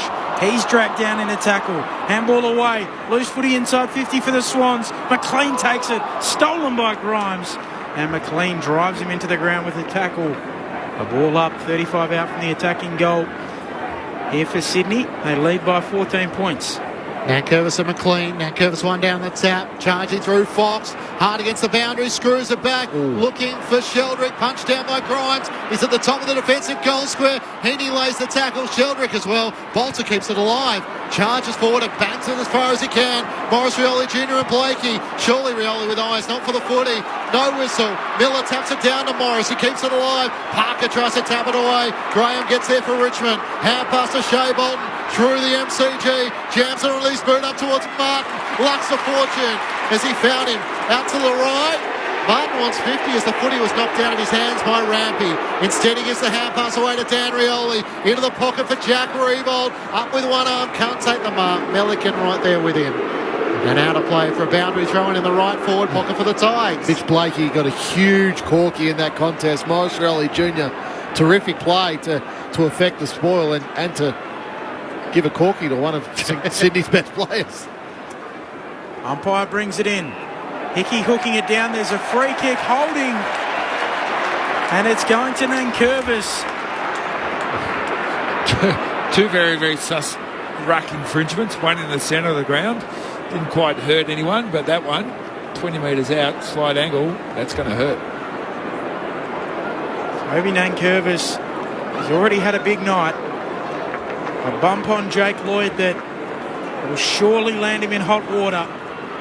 To try and keep his team coming here, the captain misses. Hugs it hard right. It's back to 13 points, Sydney's advantage. At the post. Florent brings the Swans back into play. He's trying to cut around. Jack Rebold did so as well. And opens up a gap through the middle of the ground. Missed Heaney. So for all his adventure, he turned it over. And Nick Vlostone takes the mark. He looks up towards half forward. He wants to go to Jack on the lead. Can't take the mark with Melican right there with him. Spills away a Shea Bolton. Into the pocket for Martin. Great work. Getting back, Rampy got a hand to it. Plenty of encouragement for the Swans defenders because Martin was on in the pocket. He made up some good ground late. So now one missed kick coming through the middle of the ground. If that hits Heaney, he turns around. Papley's inside 50 all by himself, but an errant kick, and now it's down on the Tigers forward line. Nankervis hooking it down. Straight to Florent though. Handball away means a live footy. Nankervis picks it up. His quick kick falls into the awaiting arms of Campbell, who kicks like an NFL punter. Lots of hang time towards the wing. Spills down off the pack to Heaney. Handball away towards Sheldrick. Back to Heaney. Now Buddy trying to get away from his man here. He's tackled by Young, holding the ball. Once upon a time, he might have stuck that right arm out, fended him off, and kept going. Gone for 3 bounces and had a shot, but those days are long gone. Well, that was Young versus old. A win for the 12th game at Tyler Young. He comes inboard to Trent Cotchin. He wants to try and centre up to half forward. Graham's there over the top, Francis. You remember the day he ran down Buddy Franklin on the wing at the MCG? Is that in the primaries career? Oh, somewhere near there. Straight through the middle. Papley takes the mark. He's got Buddy on, leading to the right forward pocket. It bounces in front of him. Racing after him. Young sticks the tackle. Forces a turnover. Banks' kick is smothered by Hayward. Screws it back. Heaney top of the goal square. In he goes to put through his second. The turnovers are just costing the Tigers so much, and Sydney are making them pay. Isaac Heaney with his second. Sydney extend their lead back out to 19 points. 8-6-54 to the Tigers 5-5-35. Lance Franklin taking some deep breaths, but I think that's just work rate, as the Tigers once more are forced to pay the full toll. Look, you can handle the turnover in that situation. It's a terrific smother in Sydney's forward pocket. But it's more Heaney sitting in the goal square by himself. You look then 20 or 30 metres further up the field, and you can see where all Richmond's mids are. They're standing there. You know, it's that push defensively to help your defenders out when you can.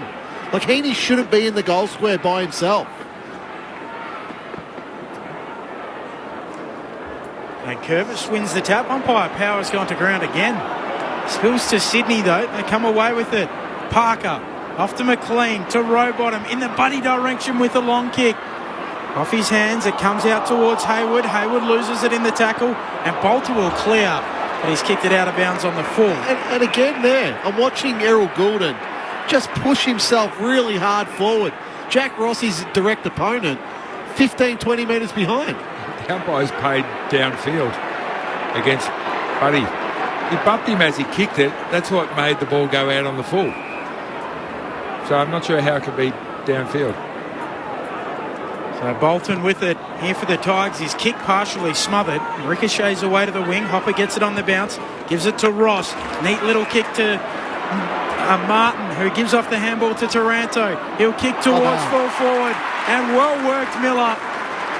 Just outbodies his opponent and drags it in. 25 out, slight angle right of centre. Good body work by Miller there. He had Tom McCartan and had him cold because he had him going back to goal, and McCann took his eye off the football, so it was just a slight little bump, a good kick by Taranto, and then an easy mark really in the end. Bit of rain just starting to fall here. Miller kicked Richmond's first of the night. He won't add another here. He shanks it right. Mitch Cleary. As Rammer pointed out, that rain's starting to fall. Hopefully it comes at half-time, Rammer, for us boundary riders. The Doc's down here for Richmond. Just having a look at a head knock for Nick Voston. Blakey for the Swans, sends him up towards half-back. McDonald's able to juggle the mark just before the siren. Mitch, look at Mitch, he's running up already. Saw him take the beanie off just to make sure that rain was falling. And Rachel on the SMS letting us know that she's in the forward pocket on 0437 774 774. Also confirming that Isaac Heaney's boots are a hot pink. Swans lead by 18 points at the main break. 8-6-54 to the Tigers 5-6-36. For Sydney, 2 goals to Justin McInerney, 2 goals to Isaac Heaney. Individuals to Hayward, Papley, Goulden and Franklin. Meanwhile for the Tigers, 2 goals to their sub, Jack Ross, who came into the match for the expense of Jake Bauer. Unfortunately, a hamstring injury in the opening 5 minutes of the match. Individual goals to Cochin, Miller and Pickett for the Tigers. And Toby Nankervis will have a break on the sideline after a bump in which unfortunately Jake Lloyd has been subbed out of the match and Aaron Francis comes in. Half-time here at the MCG, Thursday night footy on ABC Sport. Sydney leading by 18 points. The thoughts of Adam Romanascus and Nathan Burke. Probably similar to that first quarter a little bit. Each team had a little bit of momentum swings every now and again. I still think Sydney are playing the better football than what Richmond are, but Richmond are hanging in there. Certainly not clean by any stretch of the imagination. They're overusing the ball at certain times, giving Sydney the opportunity, that second and third effort to tackle and muck the forward foray up for the Tigers. They haven't been really clean going inside 50. Some bad decisions, taking the ball wide rather than actually hitting targets in the corridor. So I think Richmond to be 3 goals down going in at half-time with a long way to improve their game. It's not all doom and gloom for them. There's some easy things that they can pick up on. For Sydney, I think when they get some free ball through the middle, they just look far more polished than what the Tigers do. Their kicking around the ground is better. Their run to support each other is better. Their overlap handball is better than the Tigers. And 8-6 is not a bad half-time score going in, but like the first quarter, I do think they left a couple of goals out on the field in that second quarter. 4 goals in each of the quarters is not a bad effort, but I think they're probably thinking, you know what, we've got this game under control. We need to really just put our foot down for a good 20-minute period and put this game beyond doubt. So the reality is Richmond were dominating that first quarter. You look at just disposal alone, 109 to 64 in Sydney's favour. But that second quarter, they were able to tighten up. They reduced Sydney's marks down to, I think it was 19 in that quarter. They started to even up the contested football. Sydney were only +7 in that quarter. They started to even up the ground ball gets. Sydney were only +6 in that quarter. And they won inside 50, 16 to 14. So they kicked 3 goals, 5. They've had 8 scoring shots in that second quarter, the Tigers. So it's not bad, but they're just I look at their execution going inside forward 50.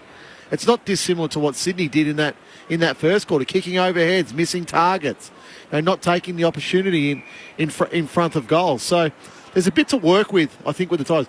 The Swans, I feel they just need to put the foot down. I think they can open this game up really, really quickly if they go for a 15 or 20 minute surge here, because they look quicker, they look sharper than Richmond. Their forward line is more open than Richmond. Luke Parker's having a magnificent game with 21 disposals in that half of football. Goulden looks really dangerous when he's kicking through the middle of the ground. So all the elements of their game are working. Probably though, just not the scoreboard. I would say again, they've kicked 8-6. So if you look at that, it's 16 goals potentially for the game. So it's a good number, but I feel like they've left a few out there that half. I feel like both sides have had their issues with set shots, and yet it's Sydney who look the more dangerous when they move the ball through the middle of the ground. And Berkey, neither team is doing anything special. An extra will come up to a contest, and Loston will sit back free, or Nick Blakey will sit back free. So it's not sort of tactically this is what one team's doing much better than the other, because there's nothing like that. Cal Mills is not running with really anybody in the middle of the ground. He's not trying to stop Taranto. So if anything, Rowbottom has sort of been standing next to him at a little bit of contest, a little bit. But to me, Sydney have possibly, when they use their feet to cut their way through the Tigers, they look really, really good. But in that quarter, they had more handballs. I think it was 49 to 54. 49 kicks, 54 handballs. Parker, 2 kicks, 7 handballs. Florent, 1 kick, 9 handballs. Heaney, 2 and 5. So I think if they sort of can adjust slightly and go, hey guys, let's get that sort of kick handball ratio a little bit more in favour of the kicks, then we can really get that ball through them quickly. Because when they get the ball into that open forward line, they super look dangerous then. Nathan Burke and Adam Romanascus, Matt Clinch, Ben Cameron and Mitch Cleary with you on ABC Sport. The cricket is taking place, the third Ashes test between Australia and England. The 1 wicket to fall is David Warner. He was out for 4. Here's how our commentary team called it. Wearing number 8 on his back, sets off, bowls, and Warner's edged it, and he's caught! He's caught in the slips. And they're up there, the West Stand or Western Terrace, it doesn't matter. They're all on their feet. What a start. What a ball. That has flown. That has great carry. It's just skipped off the pitch to Warner. What a cracking catch. Great catch from Crawley. Because that has gone quickly and has absolutely flown to his left-hand side. That's a great catch, and that's gone quickly to second slip. Listen to the reception for Davey Warner. Oh, dear. So Jonathan Agnew behind the mic alongside Phil Tufnell. It's fair to say they're up and about after England won the toss and elected to bowl first. Australia 1 for 31 with Marnus Labuschagne on 11, Usman Khawaja on 6. Coverage on ABC Sport Digital at the conclusion of the football codes or via the ABC Listen app. Just look for the cricket button. For the moment, we'll pause from the MCG. Sydney by 18 points and get the latest from the ABC newsroom.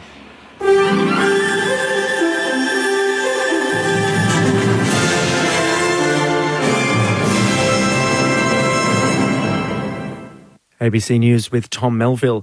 Federal Social Services Minister Amanda Rishworth has called on the opposition to condemn No Campaign Group Advance Australia over its full-page ad in the Australian Financial Review. Media company Nine has issued an apology over the ad, which has been dubbed racist and personally offensive by members of the Yes campaign for an Indigenous voice to Parliament.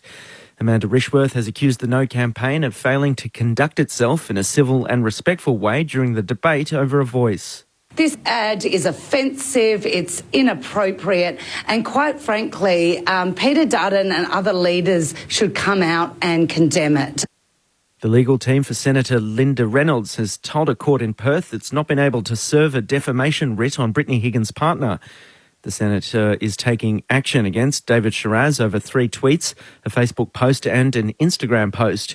Her lawyer has told WA Supreme Court Mr Shiraz has not responded to emails and it's impractical to find out where he's living. Outside court, Senator Reynolds' lawyer Martin Bennett said Mr Shiraz would have to decide whether to defend the action. We sought from the court today an order that he be served with the writ by a form of substituted service, sending it to 2 email addresses and to Ms Higgins' lawyer. His Honour was satisfied there was no other way of serving him. A large fire engulfing a derelict building in Melbourne's CBD is now under control. Fire Rescue Victoria says the blaze broke out at 4 o'clock with dozens of firefighters at the scene at Clarendon Street in Southbank. It's believed there was no one in the building at the time. A large section of Clarendon Street has been completely closed to traffic and pedestrians, causing major congestion. Mitch Simons on the Fire Rescue Victoria says the blaze is now deemed under control. We'll still keep a Fire Rescue Victoria presence overnight with probably two fire trucks sitting here overnight. We've got control of the fire, so with no further spread. It's hoped a new set of guidelines for disability employment services will help find jobs for people with lived experience of disability. More from National Disability Affairs reporter Naz Campanella. The employment services are given government funding to support people with disability to find work. Today, the Social Services Minister Amanda Rishworth has announced new guidelines which require those organisations to demonstrate the quality of their service. They include that people with disability who use the services will be asked to reflect on their experience with the providers. The quality and effectiveness of the services will also be rated based on their performance. The unemployment rate for people with disability hasn't shifted in more than 2 decades, and people with disability face a rate of unemployment 3 times that of the general public. The head of Australia's largest gold mine says he understands residents' fears that heavy metals in their blood and rainwater may have blown off the site. Cadia Valley operations near Orange in New South Wales is being investigated by the Environment Protection Authority for dust pollution. Mine General Manager Mick Dewar says extra air filters have been installed underground. He says studies are being done to determine if Cadia is the source of the heavy metals. It's perfectly reasonable when they were getting results, they would attribute that to the mine. In addition to providing water and doing water sampling, which has shown that the drinking water at the taps is safe. We've also got some other studies that are currently running. It takes the samples from the tanks, it compares them to Cadia ore, and the report, when it lands, will be able to determine whether Cadia is actually contributing lead to those tanks. Heading overseas, where Ukraine's Interior Ministry says the death toll from a Russian missile attack in the western city of Lviv has climbed to at least 4. Another 9 people have been injured and around 60 apartments in the area of the strike are damaged. President Volodymyr Zelensky has expressed his condolences and vowed there'll be a tangible response to the attack. Emergency workers have been searching the debris for people who may be trapped. Facebook parent company Meta says 10 million users have signed up for the newly launched Threads app in its first 7 hours. CEO Mark Zuckerberg has pitched the app as a friendly rival to social media platform Twitter. Experts say Threads is attracting Twitter users that are unhappy with changes made since it was bought by billionaire Elon Musk last year. And TikTok has asked a US judge to block enforcement of a Montana state ban on the use of the Chinese-owned social media app before it takes effect at the beginning of January.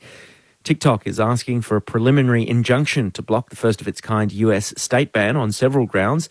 It argues that it violates the First Amendment free speech rights of the company and users. TikTok, which is used by more than 150 million Americans, has faced growing calls from politicians for a nationwide ban over concerns about possible Chinese government influence. ABC News.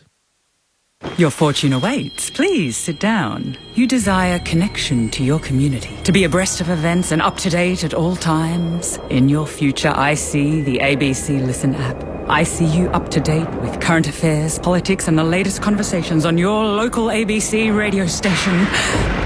Your reading is complete. Put that filthy money away. The ABC Listen app is as free as a bird. Now go and download the ABC Listen app. Grandstand AFL. Now streaming every match on the ABC Listen app. Look for the AFL button. Towards half forward, and Morris Rioli marks, plays on, snaps really short, bouncing ball. Richmond have all the numbers. Pickett's there, a spin and a goal. Nankervis has bumped Lloyd high, and Lloyd is still down. So Nankervis charging with his left shoulder. He's made contact to the head. It's a little holiday. It's careless. It's severe impact because he's going to be concussed, and it's high contact, which is 3+ to the tribunal straight away. Yep.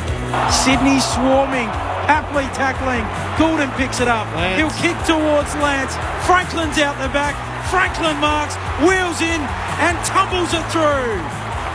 Straight through the middle, Papley takes the mark. He's got Buddy on, leading to the right forward pocket. It bounces in front of him, racing after him. Young sticks the tackle, forces a turnover. Banks' kick is smothered by Hayward, screws it back. Heating top of the goal square. In he goes to put through his second.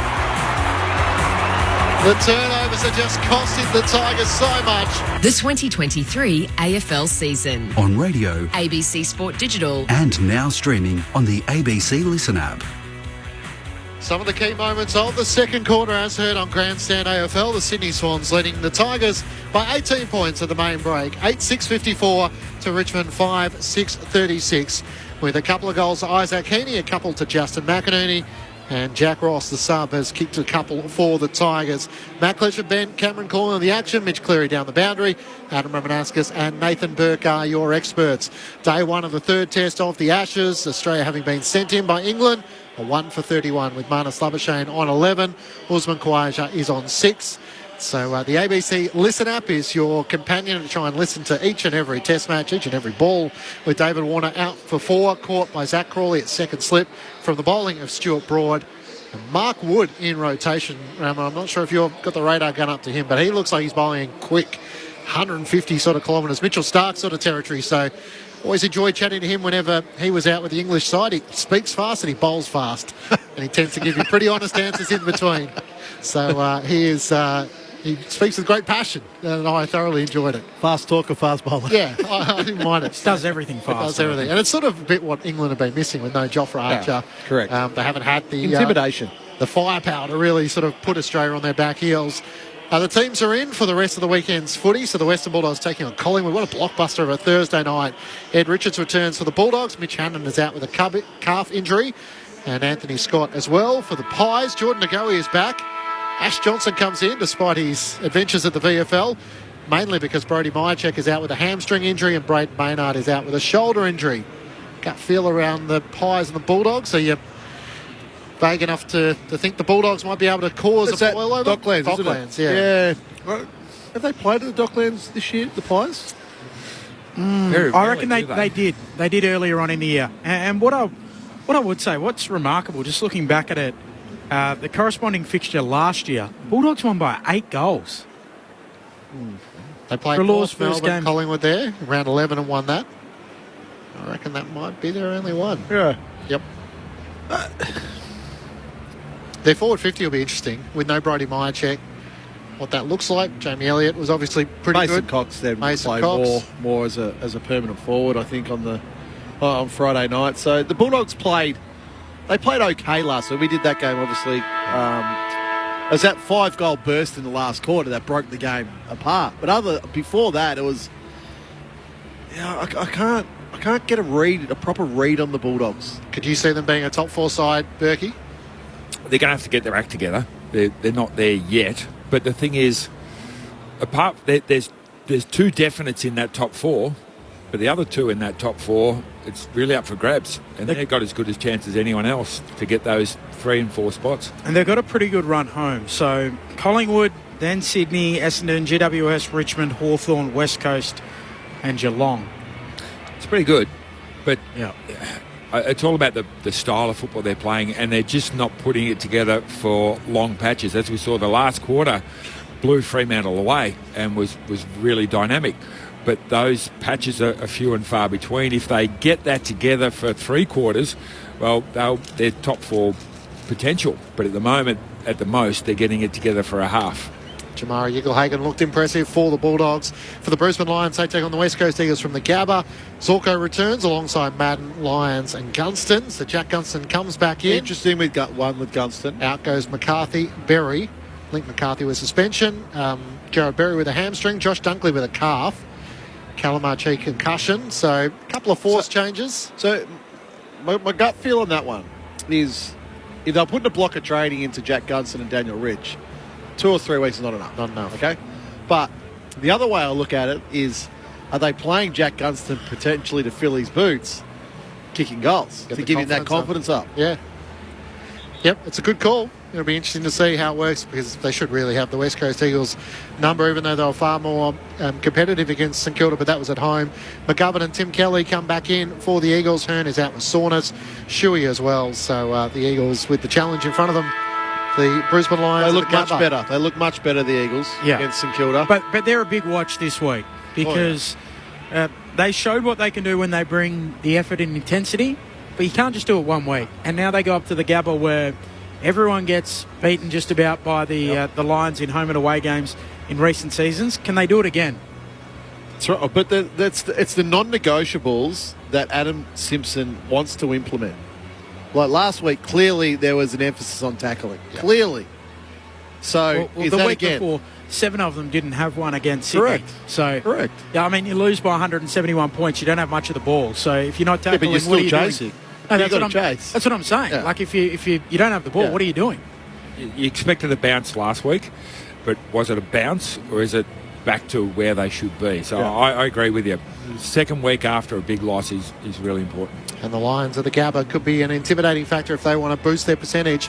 The Giants and the Hawks in the twilight. Lockie Whitfield's back for the GWS Giants. Denver, Granger Barras gets an opportunity alongside Brockman and Impey, with Butler omitted, Morrison and Meek out. Luke Brewster's out with a throat injury. Saturday night, St Kilda and Melbourne from Docklands. In for the Saints comes Cordy, Jones and Billings, with Burns, Battle and Higgins alongside Brad Hill out. We've heard a lot about, unfortunately, Clayton Oliver. He's not in the ends for Melbourne. So Jordan, Spargo and Taj Woden, the son of Shane Woden, part of our ABC Sports stable. And, of course, the Brownlow medalists with Joel Smith out, Harms and Chandler.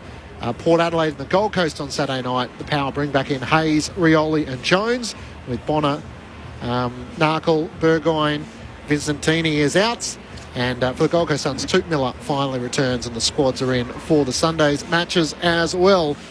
So some of the thoughts coming through on the SMS as well, 0437 774 774. Bill poses the question, does Buddy do more good than bad these days?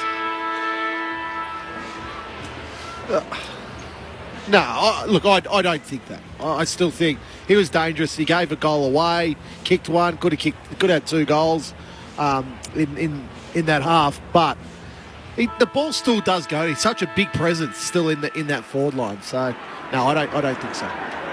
Kevin in Myrtleford thinks there's a few 50-metre penalties that haven't been paid. We'll keep a close eye on that. Sydney leading by 18 points. Into the second half we go with Ben Cameron.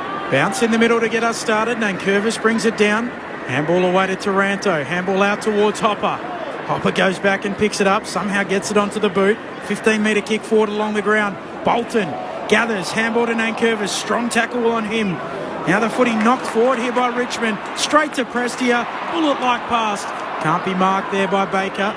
Getting back to help out Campbell for the Swans. He picks it up. Handball away towards Rowbottom. And Rowbottom driven into the turf. A ball up. 40 metres out from the attacking goal here for the Tigers. 18 points Sydney's advantage. We've played 37 seconds in the second half. Tigers had 2 of the last 3 goals of the half as Nankervis tries to take it out of the ruck. He's tackled by Hickey. Big Toby on report for his bump on Jake Lloyd.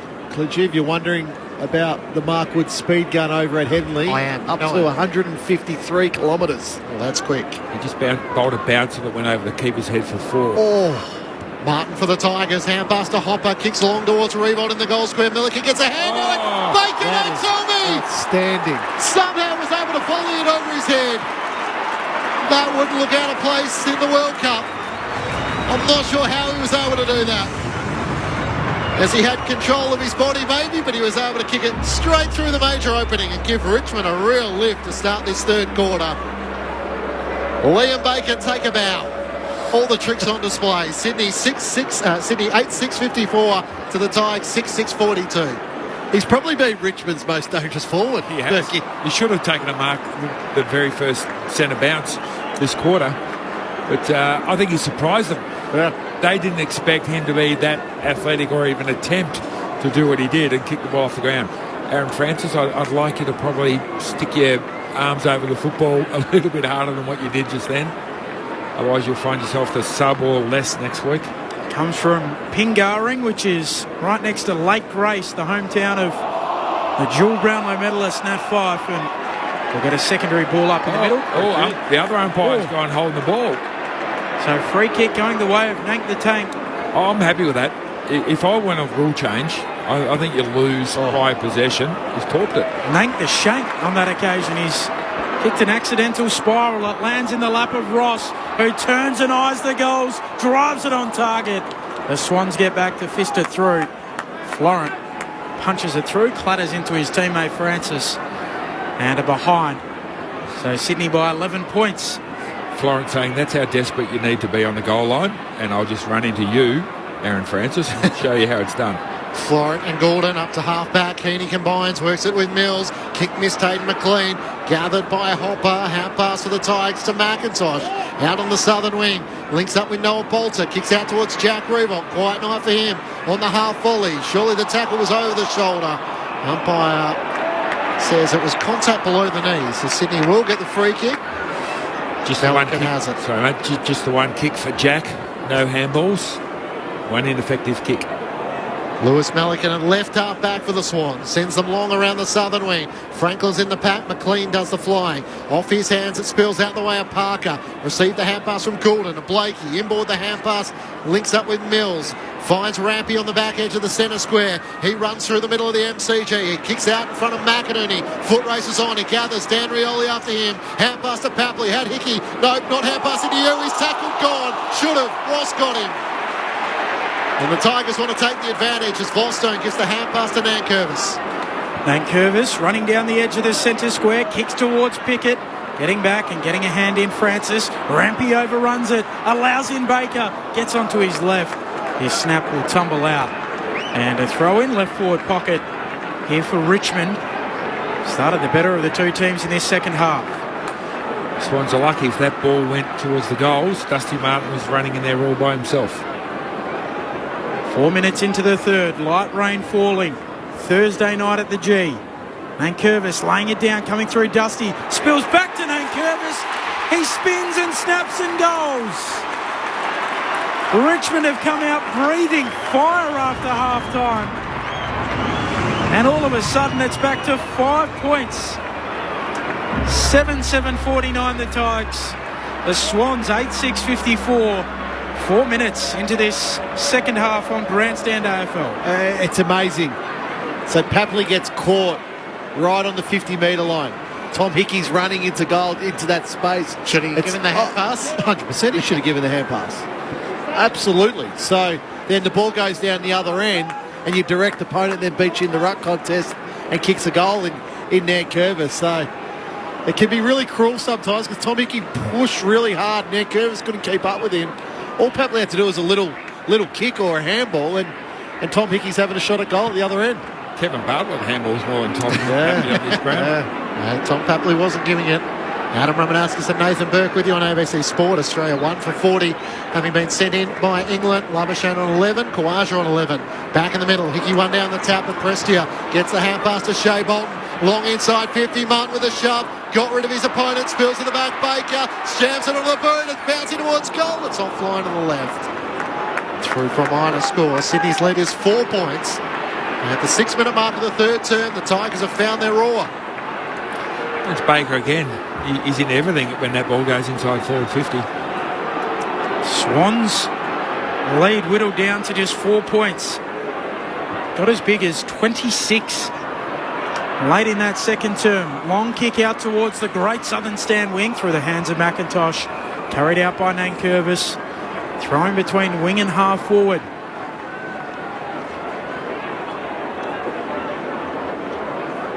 Kick 4 of the last 5 goals of the game now of Richmond. Nankervis and Hickey. Nankervis swatting it down towards McIntosh. He knocks it on. Back towards the boundary though. And eventually out in front of Taranto. Another throw in on the great southern stand wing. Sydney by 4 points. Early stages of the third. Light rain falling at the G. Rachel also made the point on the SMS 0437 774 774 that Jaden Short's another player the Tigers have been missing. As Martin tries to create something here, couldn't get it to McIntosh. Socket off the ground and volleyed in the end by Campbell. In fact, it was Parker and sends it out on the full. Free kick going the way of the Tigers at right half back. Dylan Grimes comes inboard and finds Noah Bolter. Sydney 8, 6:54, lead Richmond 7, 8:50, 7 minutes gone, third term. Long kick in the direction of Nankervis and Revolt. Hickey's there as well, it spills off hands. Unable to gather was Errol Goulden. And it's a boundary throw in between wing and half forward for the Swans. Mitch Cleary on the boundary. Just a weather update for you, Rama. Coming down still the rain, probably a 3 out of 10. A lot of ponchos here on level 1, some still at the bar. Plenty of rain still on the way. I can see you down there. Well done. You're toughing it out. I like it. Rare from the restart. Back towards the boundary line, and we'll get another throw in. Southern side of the ground. Sydney by 4 points. Hickey and Nankervis, they start off each other, come together as Nankervis brings it down. It bounces back to him. Kick smothered. Out towards the wing. Tackling now Nankervis here on Parker. Umpire circling. He'll ball it up. Right beneath the Shane Warne stand. Southern side of the MCG. Nankervis down. Rowbottom gets it. Bumped off his kick. Straight to Hickey. Goes back to Rowbottom. Then picking it up is Dustin Martin. He extracts it. Emerges with it. Kicks inside 50. And Pickett marks 48 metres out. He's telling them to settle down for the time being. Pick it on Francis. He'll go short, and his kick doesn't quite find its target. There in Dan Rioli, now a loose footy inside the centre square. Arriving Sheldrick. He's tackled to ground. Ball up just inside the centre square. The Pickett-Francis matchup is going to be interesting. I think it has the potential to be a match winner for the Tigers. Nankervis trying to get the clearance, bounce off an opponent, couldn't get boots a ball. He's penalised holding the ball. Sydney take the advantage. The kick forward from Hickey found McDonald, but now it's going to come back. Back edge of the centre square.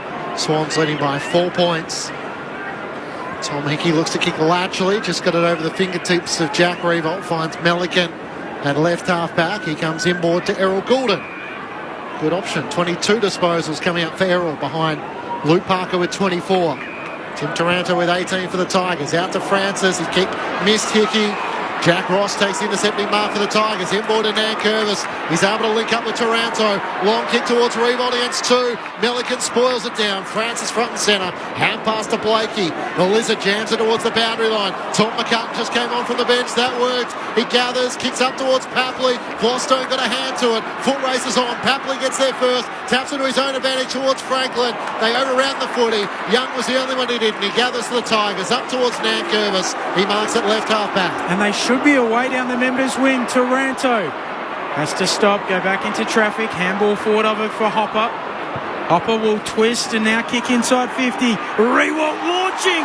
Rewalt juggling and marking. Vintage Jack. He brings it down 45 out, slightly left of centre. It's really his first opportunity inside forward 50 for the game. So as Berkey mentioned, he's had one kick for the game, Jack Rewalt. So hasn't been involved, hasn't been a real target inside forward 50 for the Tigers tonight. This is his first chance. In the long sleeves, Jack Rewalt to give them their first lead of the night. He'll sneak it through for a minor score. That will be it. 3 points, Sydney's advantage. 11 minutes into this third term on Grandstand AFL. Richmond coming. And Mark Wood bowling 152 kilometres per hour has just bowled Usman Khawaja.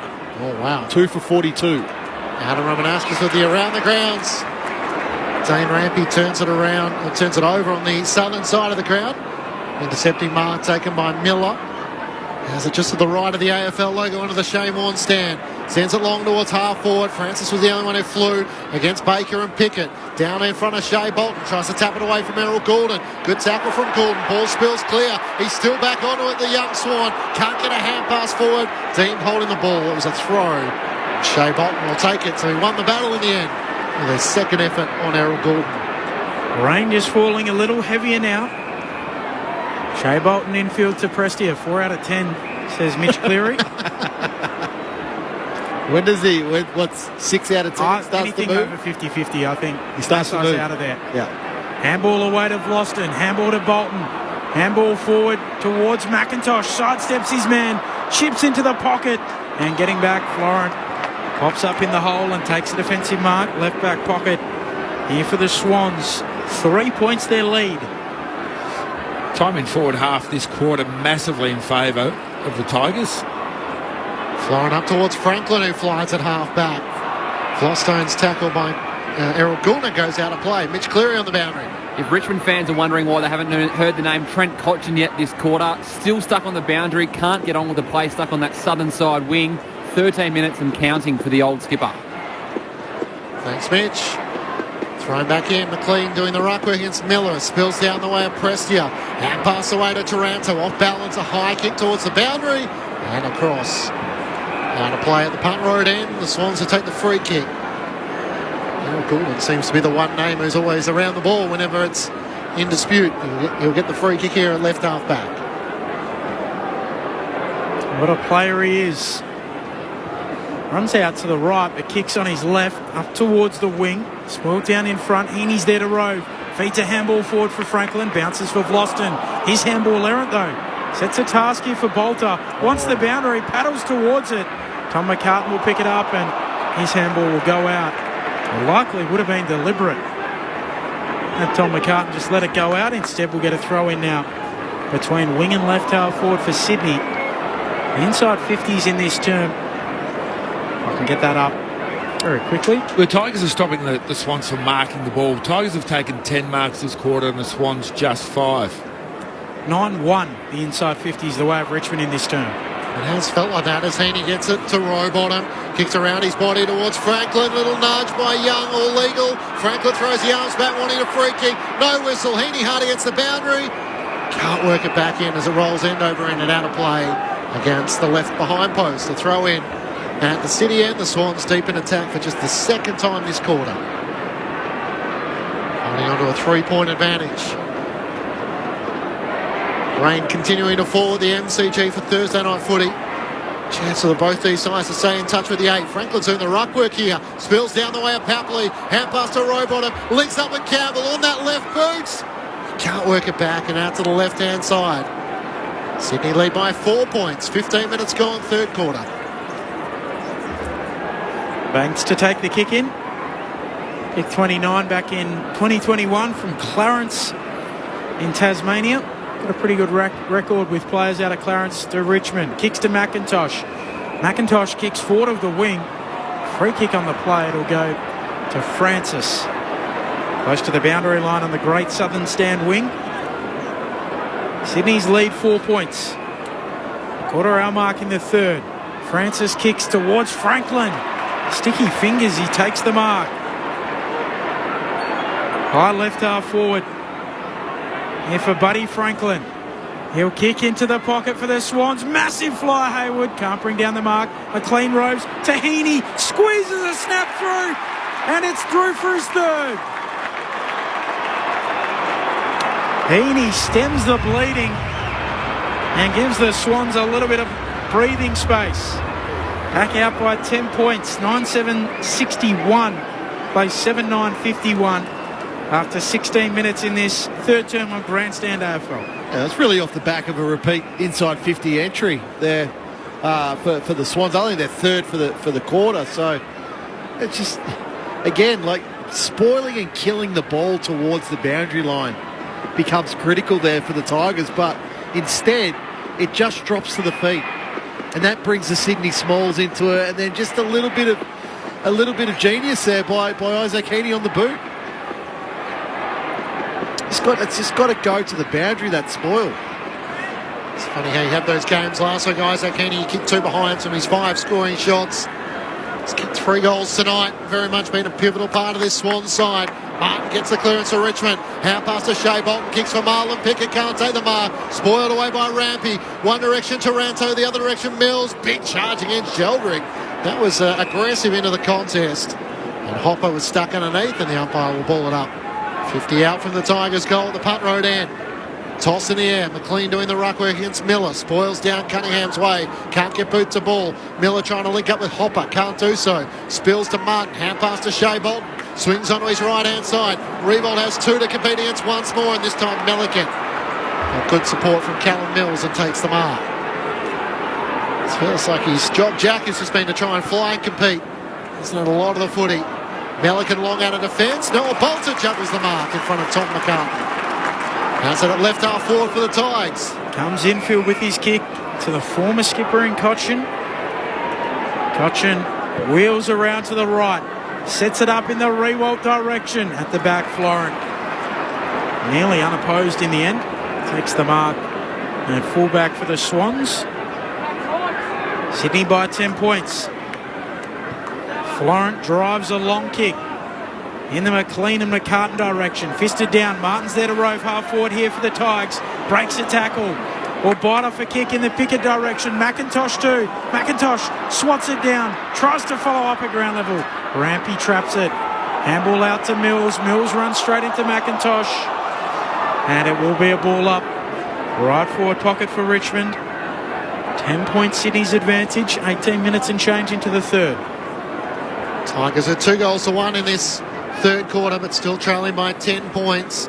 Miller knocks it towards the boundary line, looking for Taranto. Florence over the footy, and it goes out of play. So playing Callum Mills, is that loose in defence, Sydney? Yeah, it's their go-to when the opposition are dominating a little bit, which, you know, Richmond, to start this quarter, or nearly 20 minutes in, have had the better of this quarter. Miller one down the tap, it straight to Florent. Sheldrick through the hands back, wanting a free kick. He wasn't in possession. Fox taps it over the boundary line. A throw in the right forward pocket for the Tigers at the punt road end. Rain still falling here at the MCG. We're now 19 minutes through the third term in the Cricket Australia. 2 for 47.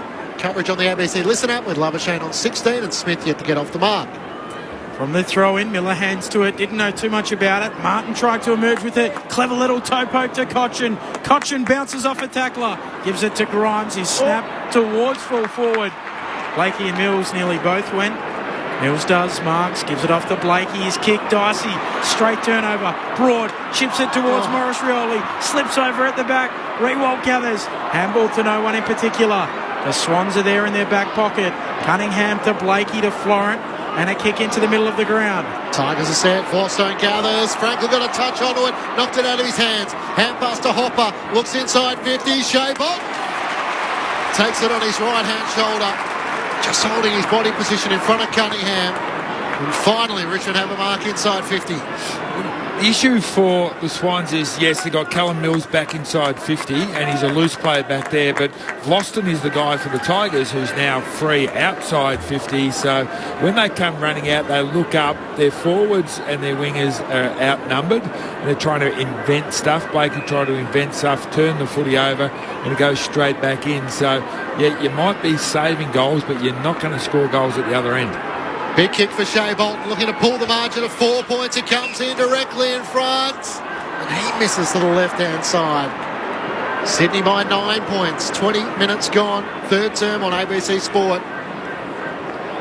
Just can't quite at the moment, Richmond. Blakey, dangerous kick in, turnover. Pickett marks 49 metres out. Had a similar kick about 10 minutes ago and dished it off. This time, looks like he'll kick for goal.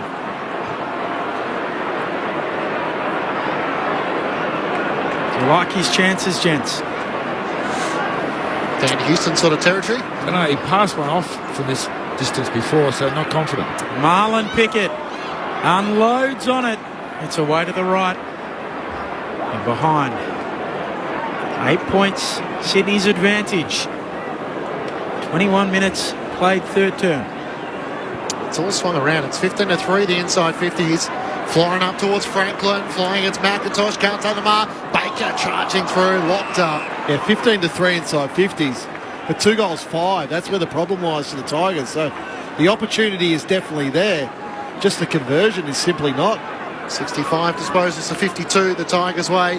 Just unable to have that telling, decisive kick inside 50. Rowbottom spins out of traffic. Sheldrake to goal and gone. Shea Bolton, great tackle. Charging him with speed and locked him up. It takes a fair effort to slow down Errol.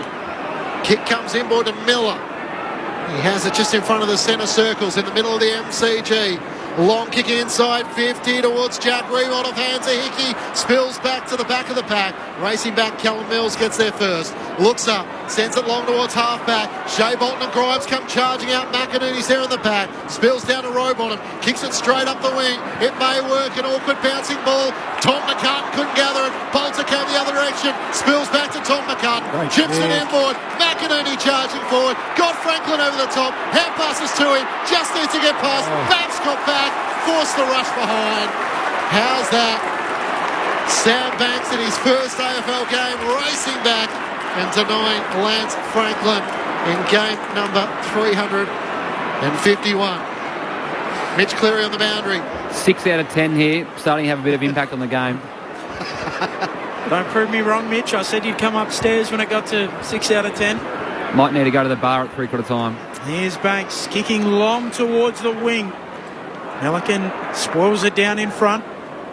Rowbottom wins it for the Swans. Handball out to Parker. Away to Campbell. Nearly run down. Affected his kick. It dribbles inside 50. Banks gets there first. He's gang tackled and we'll get another ball up. 40 metres out from the attacking goal for the Swans. They lead by 9 points. They're hanging on for dear life here in the third. Tossed up in the air. Nankervis and McDonald spills down the way of Graham. Kicks straight towards the boundary. How the umpire view this. Insufficient intent. Sydney with a chance to go inside 50 for the 6th time. Insufficient understanding of how a player can kick the ball when you've got 3 players hanging off him. Parker takes the kick long towards full forward. Hayward in front. Red at best. McDonald was leading out. Hayward just held his ground in front. And he lines up pretty much directly in front, 35 metres out from goal. Do we just accept now that the umpires call those? Yep. Player in a pack. Last touch. Was not wanting to get the ball out of bounds. Just trying to get the ball down the wing. Players hanging off him. Skews it to the right. Goes out of bounds. Now insufficient intent.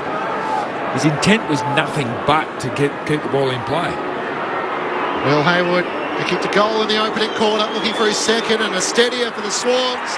He's pretty reliable and he steers it through. Sydney come up with the answer, despite a dominant third term for the Tigers. And it's 2 goals apiece as Sydney restore a 15-point advantage. 10-8-68 to the Tigers, 7-11-53. 24 minutes gone, third term.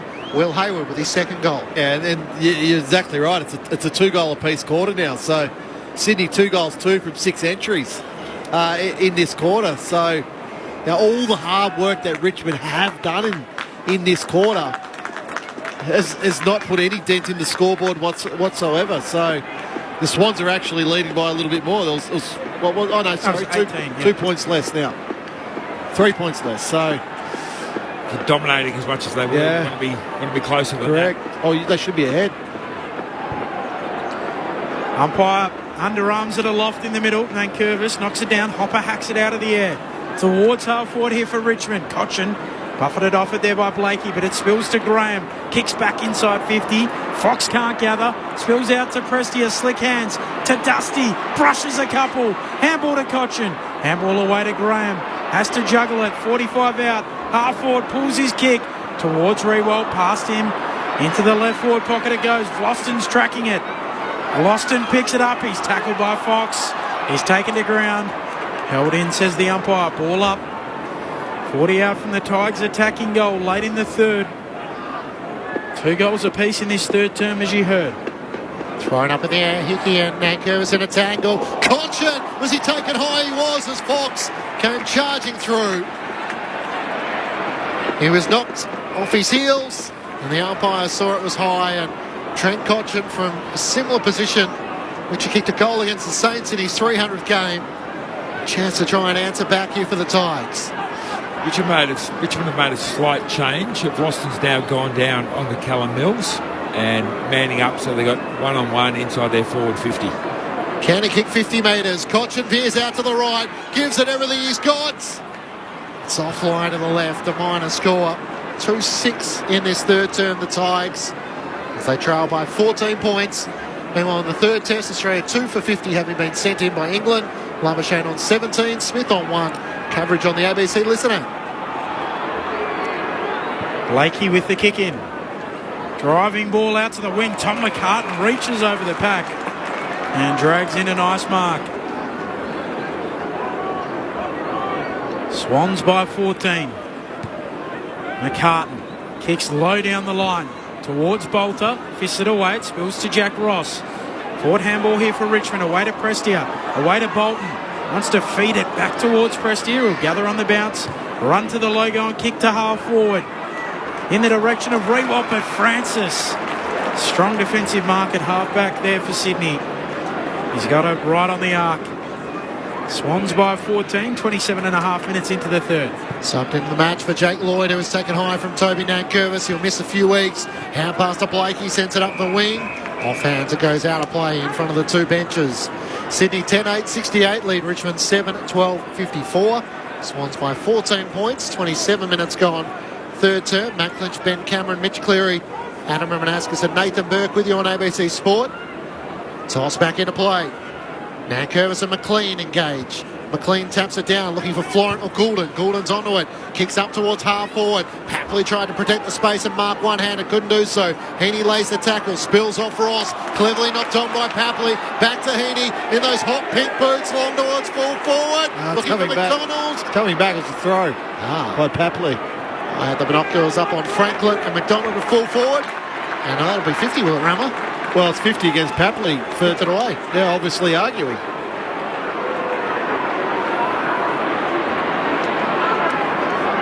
So Banks to get the free kick. Kicks to Prestia. Steps his man Papley. Takes a bounce. Attacking point of the square. Long kick towards full forward. Vlosten! Oh, brilliant. Controlling it down with one hand. He then holds it in as he hits the deck with the same arm. And that is brilliant. If he kicks a goal, it's also brilliant by Andrew McQualter as the coach, because Mills was getting in the way. He was being a nuisance, so he said, Boston, get down there, make him go one-on-one. The defender come forward, sneaks it through. His second goal of the season. And Richmond gets some reward for effort in this third term. It's back to 8 points, 10-8, 68 Sydney. Richmond 8-12, 60, 29 minutes into the third.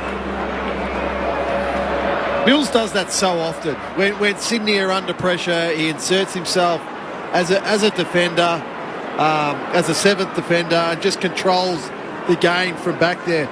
Obviously, Andrew McQualter and his coaching staff have recognised that. That's a big win for the Tigers there. To get Vlastuin to drift down there, play on Mills specifically, and kick a goal. It's good work. Kicked a goal a couple of weeks ago against the Saints. Returns to half back with a smile on his face, and the Tigers are a step closer. Back in the middle, Martin wins down the tap. Got it to Shea Bolton, trying to link up with Graham. Knocked forward by Dan Rioli. Got it to Pressia. Back to Dan Rioli. Hand pass to Martin. Back to the runner, Dan Rioli. He gets to 60. Looks into the pocket. Smothered by Blakey. Tigers still charging forward. Dan Rioli to Morris Rioli Jr. Hand pass to Graham in the right forward pocket. Dan Rioli centering kick, not 15. To Miller, who goes short. Missed Taranto. Baker. That was 15, surely. Umpire says no. I'll pull it up. Might have been touched by his own player. Definitely touched. In flight. He missed one Richmond player who just touched it before landing in Baker's belly. Right, you are. Taranto got a touch onto it. So throw up in the right forward pocket. Nankervis tries to take another run. Cochin back with a flight. It's spoiled off hands. And the siren sounds a three-quarter time. Sydney hold an 8-point advantage as the Tigers put it 3-6 to Sydney's 2-2 in that third term. And the Swans 10-8-68. Trying to withstand a charging Tigers 8-12-60 with a quarter to play at the MCG on Thursday night footy.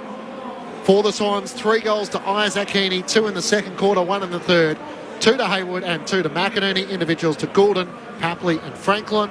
Meanwhile, for the Tigers, 2 goals to Jack Ross, individuals to Vlastuin, Baker, Cochin, Nankervis, Miller and Pickett. Sydney leading by 8 points at the MCG. We're all set for an enthralling final term on Grandstand AFL on ABC Radio, ABC News Radio, ABC Sport Digital, and now streaming on the ABC Listen app. The Australian goldfields were a tough place for women. But for these two sisters, This is a bloke's toilet. Well, your objection has been noted. it's a wealth of opportunity. So what's the plan? Well, we're going to find rich, dumb husbands. Preferably old, so they die soon. If they can escape their past. Focus, it's me. You are mistaken. I am from Paris. New ABC comedy, Gold Diggers. Eureka! Just kidding. Starts Wednesday, July 5 on ABC TV and streaming on ABC iView.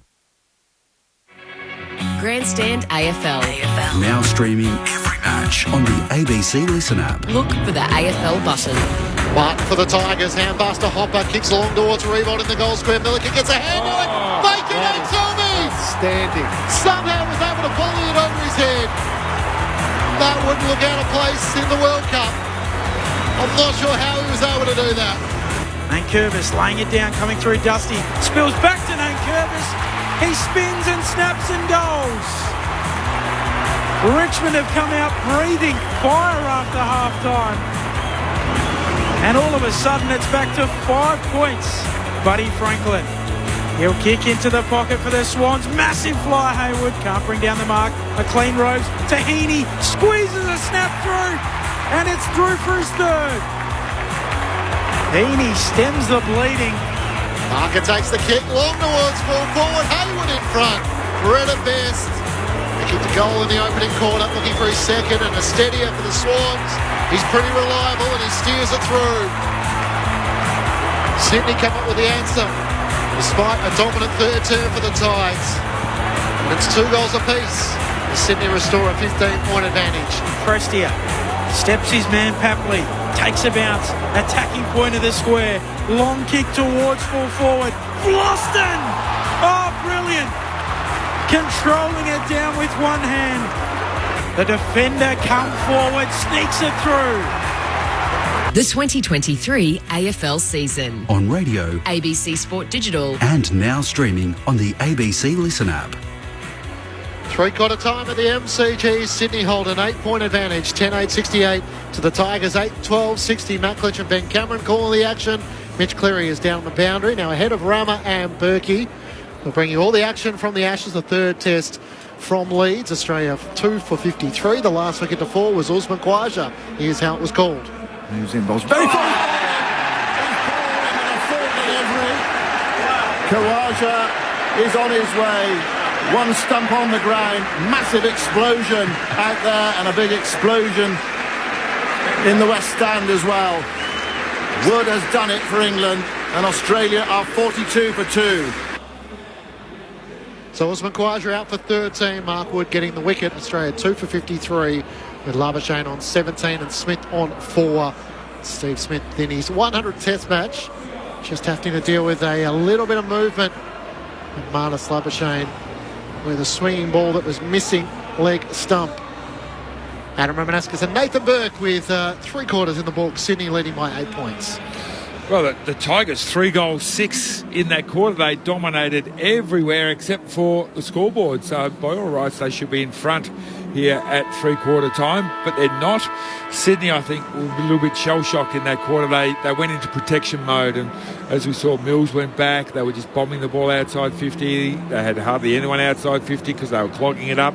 The Tigers were dominant. In that first half, we said that it seemed like the Swans had more players because they had more numbers around the contest, and they were able to share it out with their hands and get the ball quickly inside 50. But that quarter was completely different. Every time there was a loose ball, it seemed like the Tigers were the ones who had that extra player, the 2 or 3 that they could then chain the ball out and get the ball back inside 50. And if they weren't so wasteful inside 50, well, as we said, they would be in front. For me, Swans, they need to get back into less protection mode and more, hey, let's start kicking goals ourselves and see whether the Tigers can cope with that. But the Tigers' pressure was really, really good, but the Swans played into their hands. There was a lot of defending that quarter by Sydney. That 20 inside 50s they gave up. So the ball lived in Richmond's half of the ground. 6 centre bounce clearances to 0. So Richmond really owned the territory game in that quarter. Wayward kick, I agree with Berkey. If it wasn't for the wayward kicking, Richmond are in front in this game. So where they've also slowed Sydney down, only 13 marks in that quarter to the Swans. So that free ball or that loose player coming and leading up at the ball is no longer available for him. Who wins from here? I'm still with the Swans. Well, I don't think I've tipped one wrong at the MCG this year. And I said Tigers, so I'm sticking with that. So can Sydney continue to defend as they did in that third term, or can the Tigers find a way to strike through the major opening? The Swans on the current scoreboard would jump up to 10th on the AFL ladder, just outside the top 8. But for the loser of this match, it's basically curtains for their finals hopes. The rain's down to a 1 and the Seagulls is up to a 7. Sydney by 8 points into the final term we go. Tap down the way of Hopper, can't come up with it, but he can get it from Taranto. Hopper kicks Richmond inside 50, charging out Rampy, trying to throw a boot at it, almost took out Cunningham, his own teammate. Got the hand pass, Cunningham to Blakey. He turns it over though, a kick up the wing. Nick Vorstone was waiting for that kick. Marks for Richmond, into the middle of the ground for Nankervis, a good kick. Hat Hopper around the back, ignores that. Nack trying to get a kick away. It's 50. Has to be 50. No 50 paid. As Nankervis swings onto his right, puts it out in front of Martin. Can't take the mark, Dusty. Spills the way of Blakey. He volleys it forward. Is that 15? Prestia takes the mark. It is. Not a great option from Nick Blakey. And Dion Prestia out to the right. He'll kick from right on 50.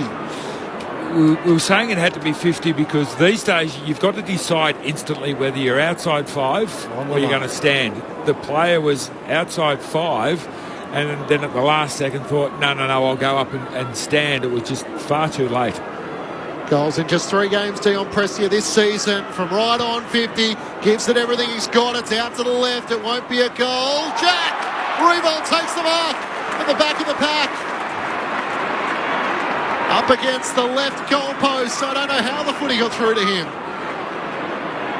And now he just needs to work the angle. A quiet night with just 3 disposals. He kicked it behind in the third term.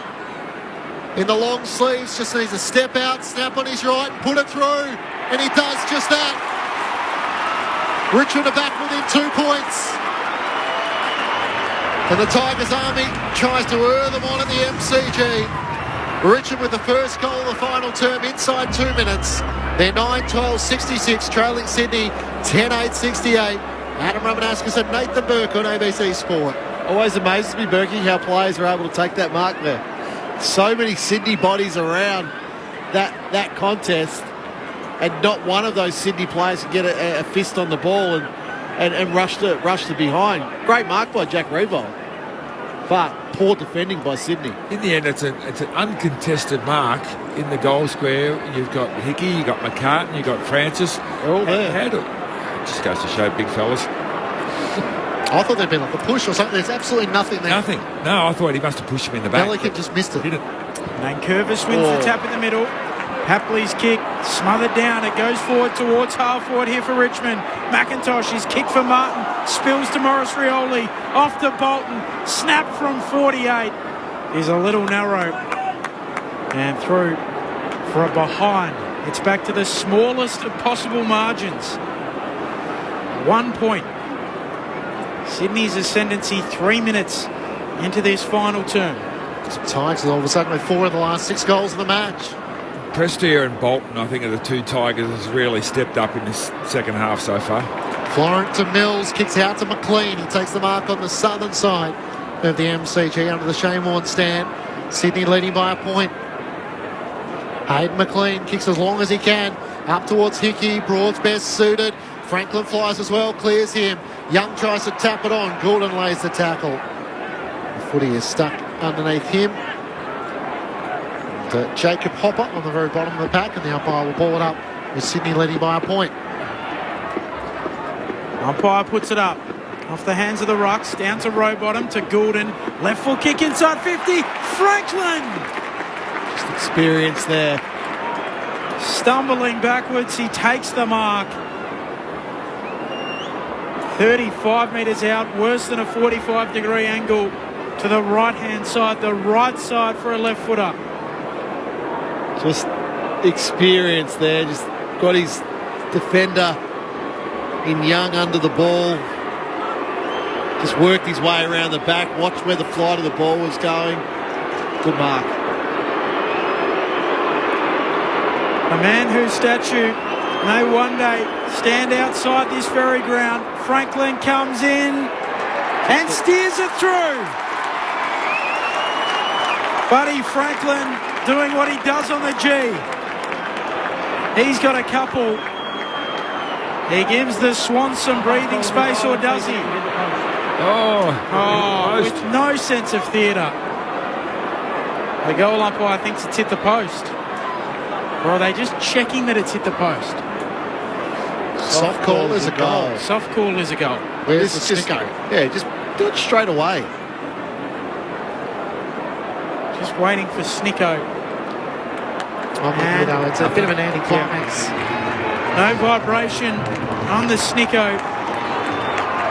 So Franklin has kicked 2. Yes. Moves along to what is now a record of 342 goals in 114 games here at the MCG, and the Swans, more importantly, out by 7. But there was a Snicko at Headingley. Oh no. Labuschagne caught first slip. Pouched by Rudy. That's 3 for now. Been a good morning for the Poms. I think it's 61 or 62. Chris Wokes getting the breakthrough. Got a bit of the Silver Fox going. Marnus Labuschagne out for 21. Australia 3 for 61. Having been sent in by England 20th over. So getting far more wickets than they did the last time they sent Australia in. Disappointing, old Marnus. Back in the middle. Buddy was able to answer. What can the Tigers come up with? Rowbottom gets the clearance to Sydney up towards Franklin. Young's right there with him. Spoils it away. Foot races on. McInerney should get there first. Over around the 40. Bounces into McIntosh. Vlosten knocks it boundary side. Sliding in Papley. Beats Broad. Knocks it on to Franklin. Trying to get a hand pass for. Was that a legal hand pass? Knocks it on. Dragged down was Parker. Still a chance for the Tigers. The kick is smothered though. As Tyler Young wasn't able to clear it. It goes out of play. And a boundary throw in left, half forward for the Swans. They lead by 7 points, a goal apiece so far through this final term, which is now 7 minutes old. Should see a lot of desperate footy from now on. This is season on the line stuff. Blokes throwing their bodies on the ball. Nankervis took front position against Hickey, tried to charge his way through. He's dumped by Tom Hickey, and the footy is stuck underneath those two. Still left half forward for Sydney. 7 minutes into the fourth quarter. Umpire puts it up. Nankervis knocks it down. trying to get involved as per usual. Sheldrick. Umpire puts it up. Hickey knocks it down through the legs there of Sheldrick. Out to Hopper. He'll kick a tumbler forward of the wing. McCartan a lot of it. Doesn't mark. Pickett keeps going. Tries to win the footy, but stolen from him. Neatly there by Fox. Now Parker. He's bumped off his kick. Martin picks it up. Richmond back the other way. Bolton dumps it on the boot. Bouncing ball. Trapped there by Vlosten. Away to Baker. Loops a handball. Snap on goal. Coming from Ross. He misses. Away to the left. Slaps his hands in frustration. Sydney by a goal. Blakey with a beautiful kick in that finds Florent. Just wide of Ross, gets the hand pass over the top to Goulden. The Swans are away. Runs the southern side. Kicks up towards the wing. Papley trying to juggle the mark. And on the third bite in the eyes of the umpire. Just in front of the AFL logo. So it looked like Nick Loston, having kicked a goal in that third term, has been sent forward. As Papley goes short inboard. Sheldrick takes the mark. Just to the right of the centre circle, still in the centre square of the MCG. Long towards Franklin and McLean. Spoiled away from them. Charging onto it, Goulden. Tackling him is Grimes. Thrown to the turf. Dan Rioli offering support. And a ball up 35 metres out from the Swans' goal. They lead by 6 points. 8 minutes gone, final turn. Luke Parker had 21 at half time. He's just had the 4 since then. Up it goes. Knocking it away. There is Miller. Now tracking it back. Grimes. Through his legs it goes. Left back pocket here for Richmond. Picked up by Cochin. Handball to Ross. Handball away to Hopper. To Prestia. Back to Hopper. And he'll kick forward of the wing. Towards the logo. Through the hands there of Francis. Out the back it goes. Milliken to mop up for Sydney. Handball a little loose. Misses Cunningham. Winning it back there for Richmond is Graham. Attacking edge of the square. Eyes the goal square. It'll bounce through. Richmond draw level. Courtesy of the Jack Graham bomb.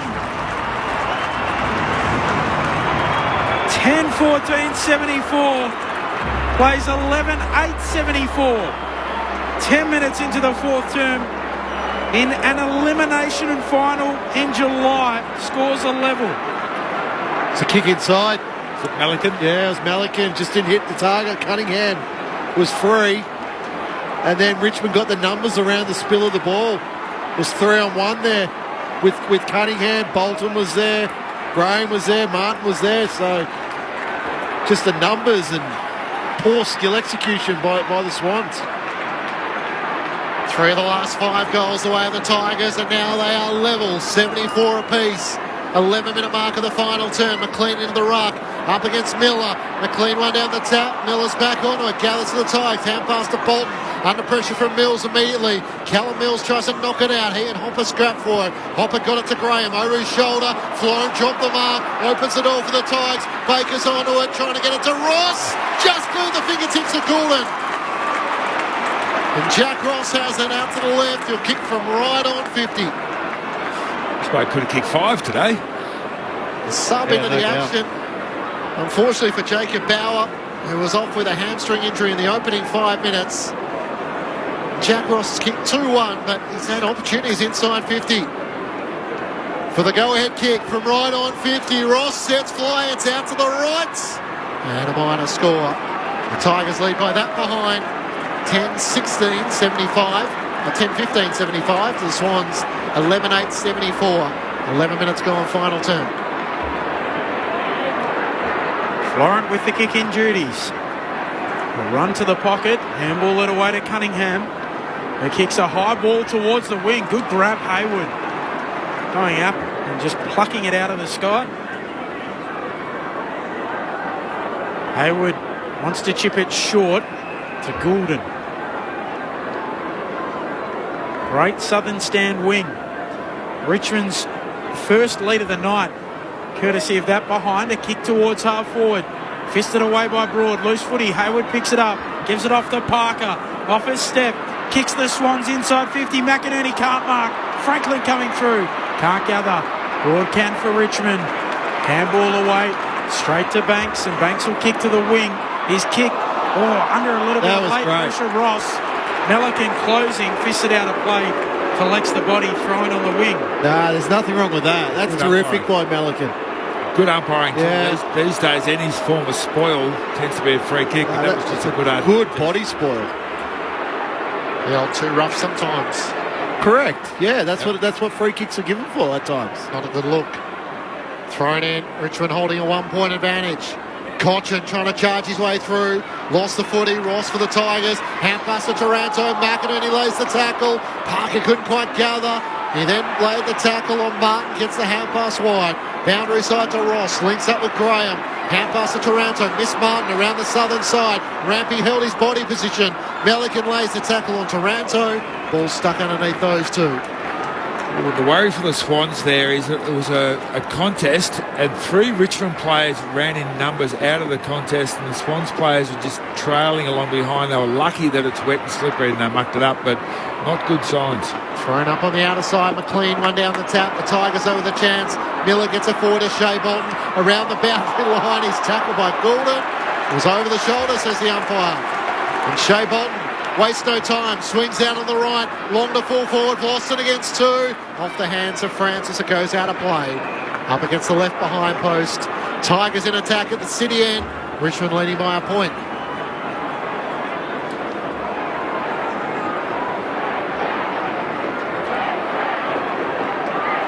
And the Swans find a goal. Miller and McLean. Umpire brings it in. McLean off his hand, straight down to Campbell. Wasn't where he intended to tap it. Sort of slid off the side of his hand and Campbell quickly tackled. Will try again. Ball up. 20 out from the attacking goal for the Swans. McLean and Miller. McLean straight down. Stolen by Taranto. His quick snap. There's a way to the right.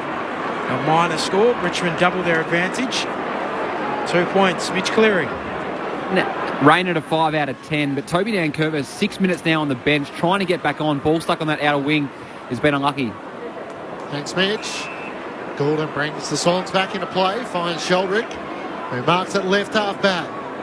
Sydney 11-8-74, trailing the Tigers 10-16-76. Long down the wing, McDonald caught behind. Now Bolton double fisted towards the boundary line. And it trickles out of play on the members' side.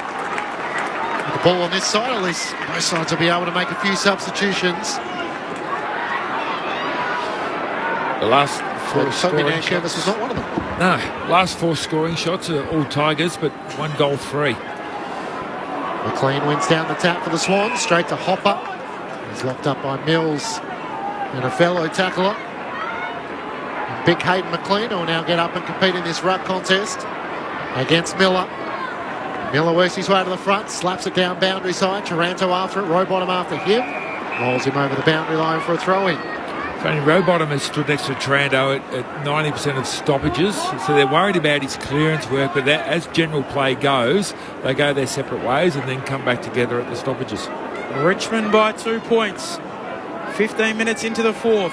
Miller hooking it down. Onto it though, Mills. He'll snap the Swans forward to the wing, looking for Franklin. Gets a hand to it. Right there with him, Young. Slaps to the boundary. Deliberate. Yeah, Insufficient intent. That's deliberate. A wet night. I saw it. He tapped it to the... I thought he clearly tapped that to the boundary. Franklin made the umpires work easy. He appealed for it. Umpire raised the finger. It's out. Short to Campbell from the kick. Yeah, but if you're paying skill errors, that's a lot more deliberate. Florent sends the Swans to full forward. Franklin in the pack. Over the back of the pack it goes off hands. And right back on the last line for Richmond is Ross. A clearing kick. Long towards Revolt. Blakey in front got hands to it. Couldn't hang on to the mark. Spoiling over the top is Francis. But Morrissey only Jr. He gets a forward to Hopper. Tackled. Now Martin can't break clear. As Rampy locks him up. Swans have it at left half forward. Tigers though lead by 2 points. Sydney, of course, played in the draw last week against the Cats. Haven't fared all that favourably in close finishes. That one against Port Adelaide, of course, got them going. Campbell for the Swans. Hand pass to Mills. Kicks inside 50. Was Papley held. Spills to the back. McDonald onto it. Hand pass to Hayward. Jags it over his body. High kick straight up in the air. McInerney's against 3. He lunges forward. Off the deck. Hayward gathers, denied by Tyler Young, sliding in across his body. He parries it out of play up against the left behind post. Well done by the young fella there, Tyler Young. It was a underground kick, but he dived, got one hand low enough to stop that going through for a certain goal.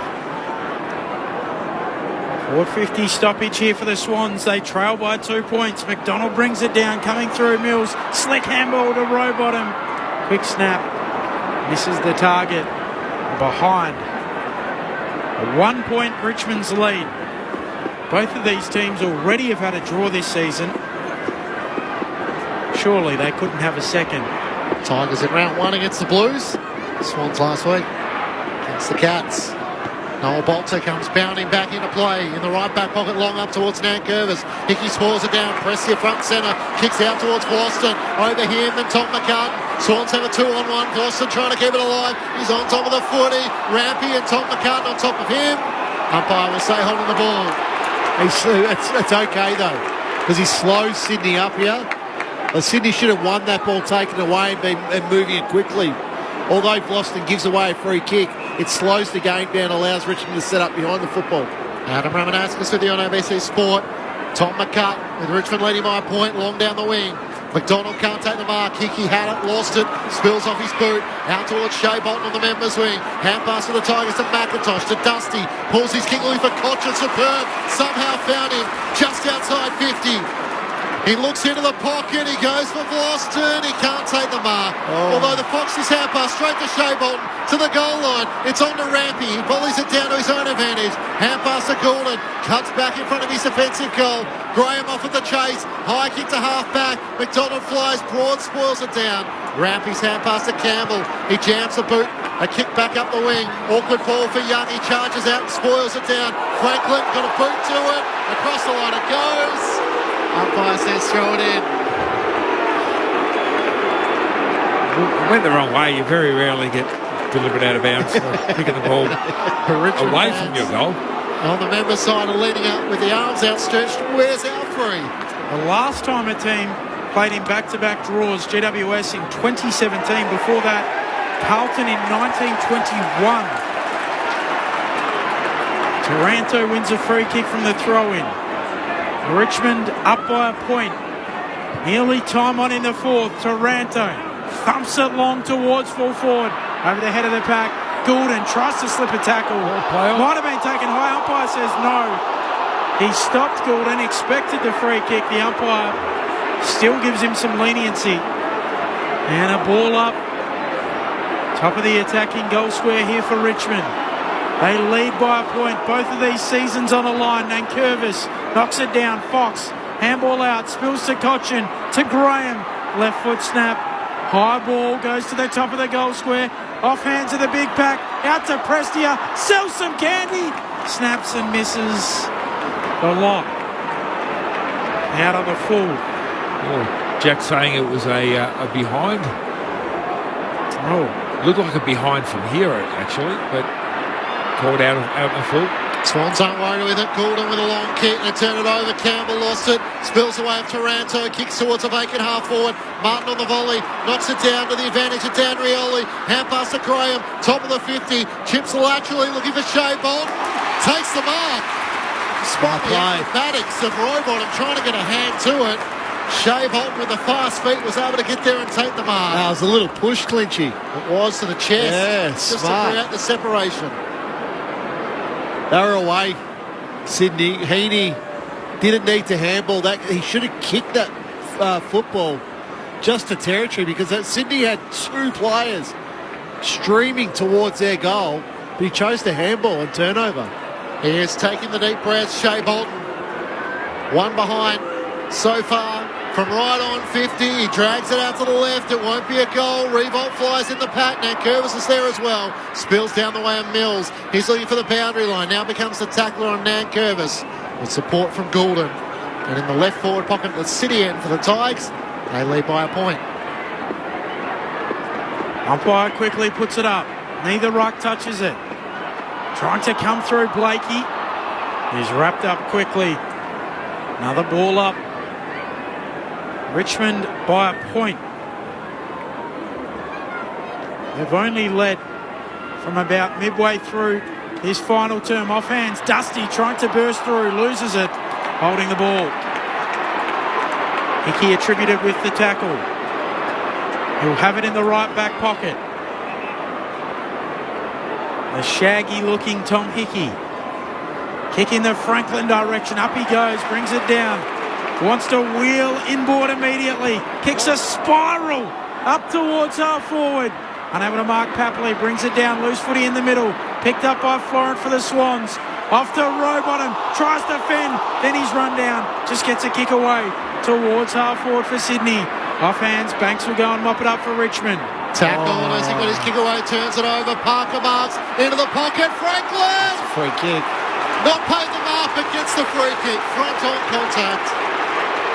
Trying to get back was Broad. He gave away the free kick. And rather fittingly, the ball is in the hands of Lance Franklin, deep in the right forward pocket. He's going to go the left foot around the corner on this one.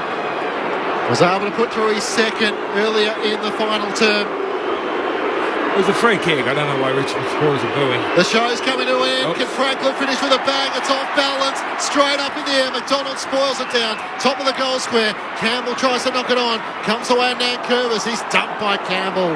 And the umpire will ball it up just 25 metres out from Sydney's goal. Even the greats misfire, as Buddy proved there in the pouring rain. Richmond by a point. Nankervis slaps it boundary side. Going after it, Heaney. Leaves it behind. Grimes slaps it on. Bolton kicks maybe into the leg of his opponent. Ricocheted off Braden Campbell out on the full. Richmond still by a point. 24 minutes into the fourth. The umpires confer. Free kick going to Ross. Season on the line for both of these teams. Ross will just take the territory and kick to the wing. Pickett and also Rewalt will fly. Out the back it goes. Melican there to mop up for Sydney. Handball to Cunningham. Has to retreat back to Florent. Has Goulden free at centre half back. Finds him. Looks out on the southern side. Nothing but one-on-ones further afield. So chips it back to Rampy. And left half back for the Swans. They trail by a point. 24 minutes gone. Final term. Won't be a long quarter. So they've only had the 3 goals scored. So Rampy sends it long towards McLean. He wrestles with Nankervis. Off hands, charging through. Parker couldn't pick it up. Spills down the way of Heaney. He tries to wrestle with Bolter. Bit of a size mismatch there, but Isaac Heaney's able to lock it up. And Bolter trying to charge forward. Left half forward for the Swans. Sydney trailing by a point.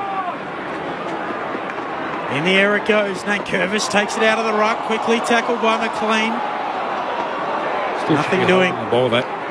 You don't like the rule change, Berkey? I don't see why they changed it. There was no need to change it. 1 point, Richmond's advantage.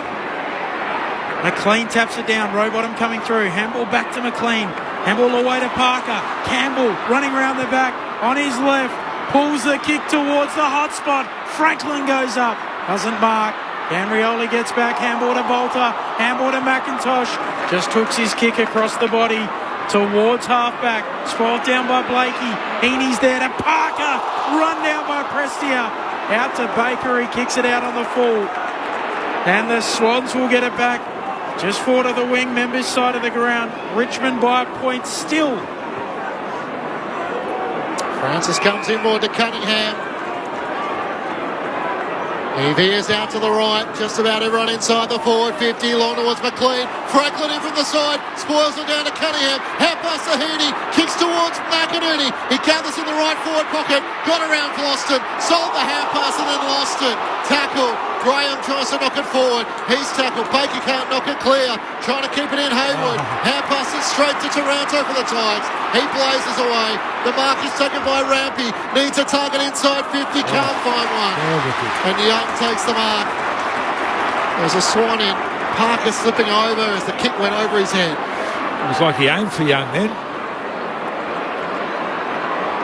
Short kick. Back to Broad in the back pocket. This last 2 minutes is just going to be Swans banging it back in and Tigers hanging on for grim death. Richmond by a point. Oh, Bolton jumped clean over the pack. Brings it down in front. Now Nankervis punching it into his own chest. Just Travis Head just giving a life there. Oh, not fall far. Yeah, Johnny Bairstow dropped one down leg side. Hopper coming in off the bench. Can't gather it. Rowbottom. He's tackled quickly. There's a free kick. It'll go to the Tigs. It'll go to Hopper. They lead still by a point. But this ball needs to go to the boundary. So don't kick it centrally here. Get it close to the boundary. Get the territory gain. Start again. Hopper up towards Revolt, outnumbered, 3-on-1. Francis up, couldn't take the mark. Shea Bolton inside 50. This might trickle out of play. There's no one there for the Tigers. This would be interesting. Umpire says throw it in. Did pitch on its point and sort of turn out to the right. And the crowd posted at 48,433. And those that have braved the wet would have been enthralled with the final term they've got. The Tigers are 2 goals 4 to Sydney's 1-1. Richmond inside the tacking 50. Sydney right back where they were last week against the Cats. From the throw-in, Rowbottom lays the tackle. Trying to force Hopper to knock it out. He does to Martin. Kick partially smothered. Prestia tries to gather against the boundary. Ran into a dead end. Campbell pushes him out of play. And a throw-in 25 metres around from the Tigers' goal at the City end. Richmond leading by a point. You've got to take a risk here, Sydney. Even the numbers up. You got Baker. You got Vlosten sitting back. Richmond by a point. 28 and a half minutes into the final term. It spills out to Graham, who runs in and whacks it through. Richmond at home. And Sydney, last year's grand finalists, can probably go home in season 2023. A second for Graham. Richmond 11-16-82, Sydney 11-9-75, 29 minutes into the fourth term on Grandstand AFL. Well, Errol Goulden, as good as you've been, as many possessions that you've had, unfortunately, and there's more unfortunate news, I'll let you talk about that one, remember, but unfortunately, you stand 5 metres off your opponent and the ball gets scrubbed along the ground to him and he kicks the winning goal. All those possessions you get count for nothing when your team loses. You've got to defend. You can't just be a ball winner. That was really poor defence and your team's going to lose. Tigers by 7 points. Swans now racing the clock under a minute. McLean tries to lay the tackle on Nankervis. He emerges with a kick forward. Pickett can't take the mark. Mark front and centre. Can Dusty finish? He can! Of course he can! Dustin Martin with his first goal of the line. And the Tigers are going to record a 7th win of the season. Running over the top of the Swans. 4 of the last 5 goals of the match. 4 goals to 1 in this final term. The Tigers are out by 13 points. 12-16-88 to the Swans 11-9-75. They've done it with contested football in this last quarter. Plus 11, 41-30 in this final quarter. So just that hard, winning that hard ball. Now Curvis there in the centre bounce, absorbed the tackle, but was able to get the clearance. Aaron Francis drops the mark, okay, and there's no help at ground level. Dusty just comes in and does what Dusty does. Yeah, you want some more bad news? Steve Smith out. Caught behind for 22, 4 for 85. No fear of West Aussies just come to the crease, gents. Which Marshall save us. Out of the middle goes Prestia. Short to Rewalt in the long sleeves. Rewalt laterally to Morris Rioli. And Richmond, they know they can take the time off the clock.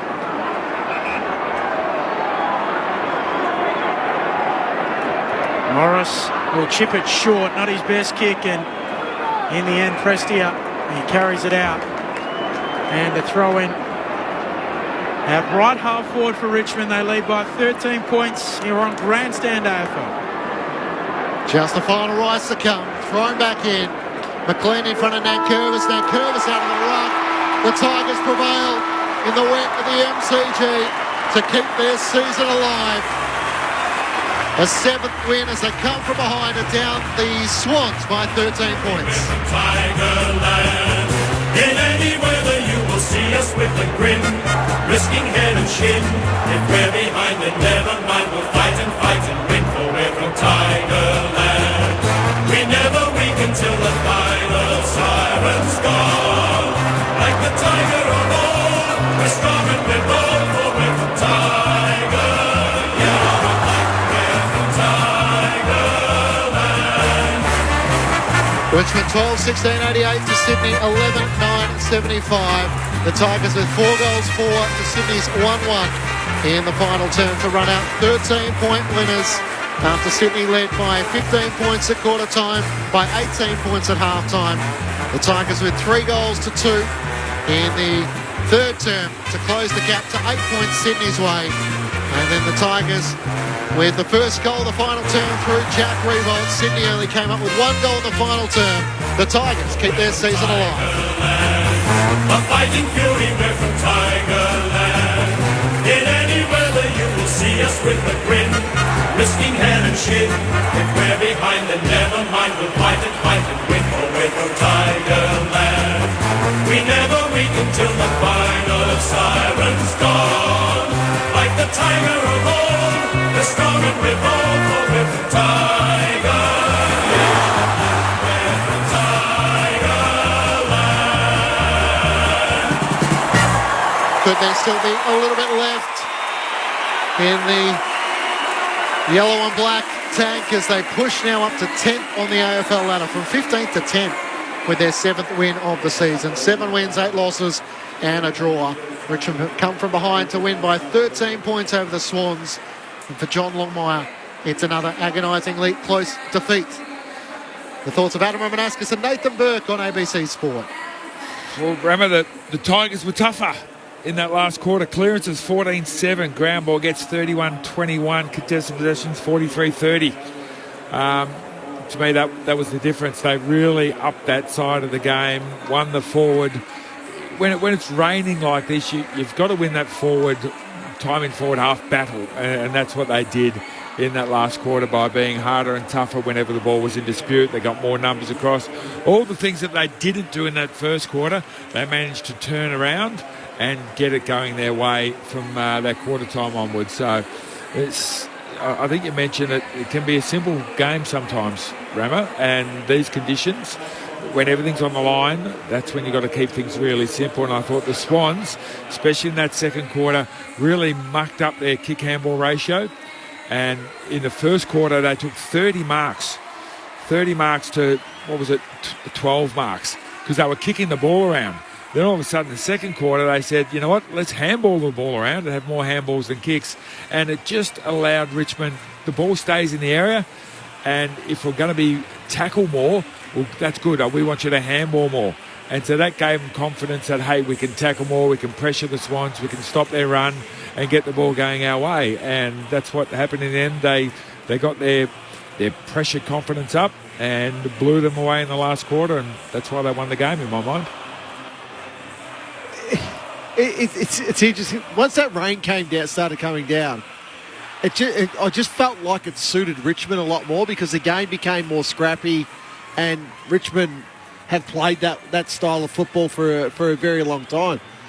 12 goals, 16 the Tigers kicked, and it felt like Sydney had the better of the game for long periods of time.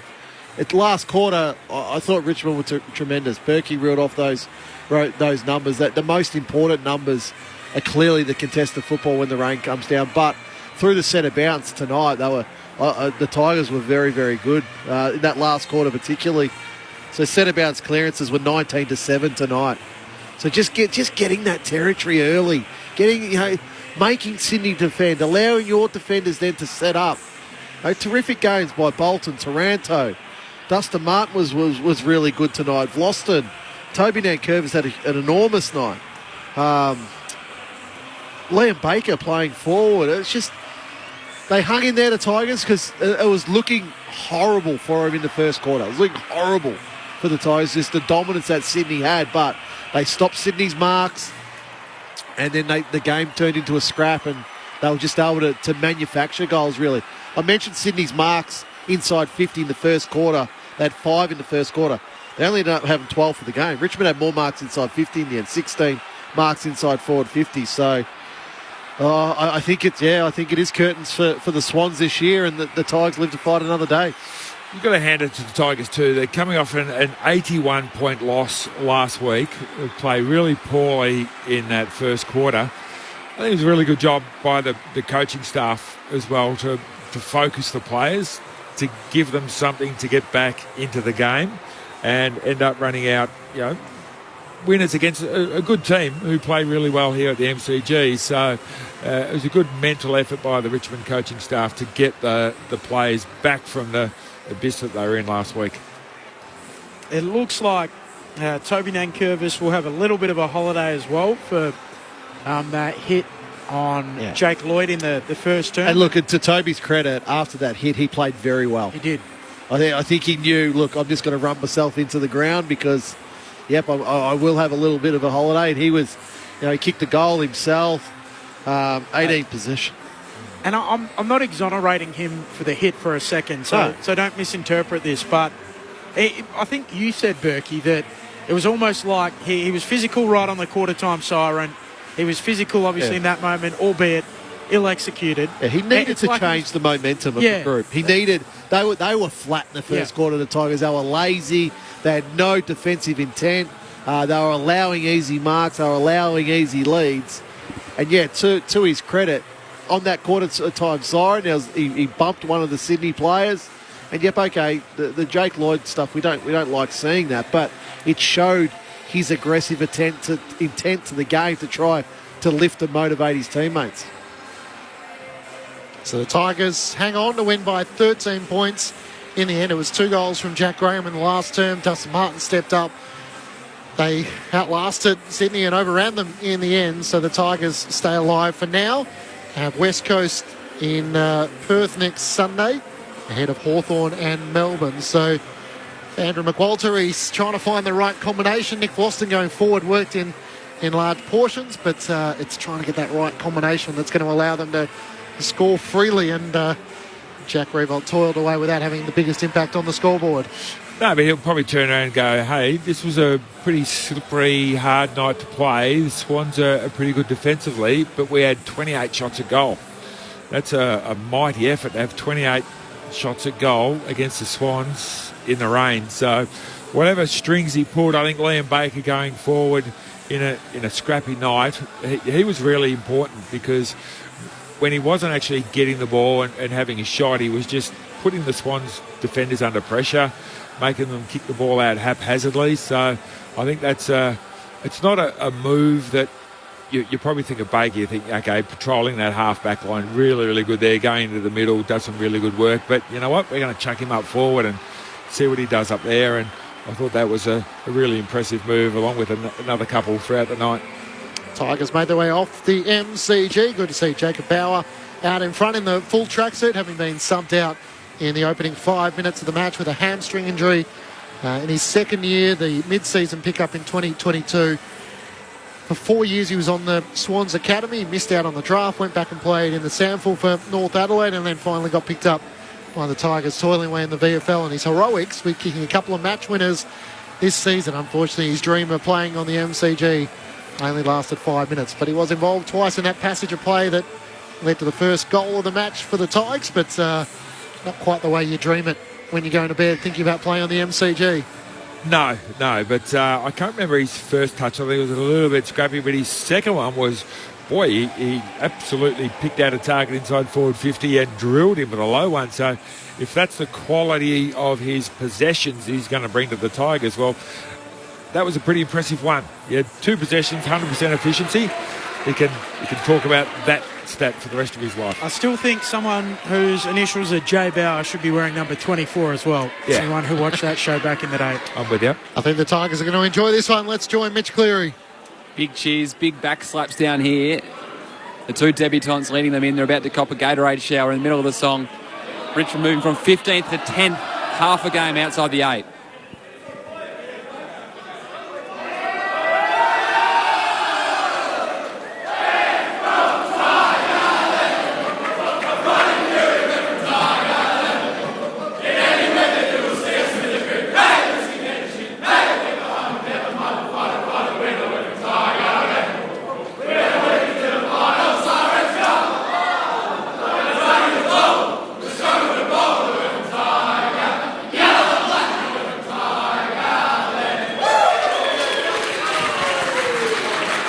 Bit of feeling in that one, guys. You can just sense big crowd down here.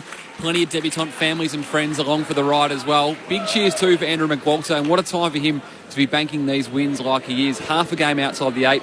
The Tigers just about to in the next fortnight begin the process to start to look for Damien Hardwick's full-time successor. So what a time it is for him. I'll throw back to you as we try and line up Jack Graham, the man who sealed the win for the Tigers. Beautiful work, Mitch. We look forward to hearing from him. He came up big in the wet in that final term.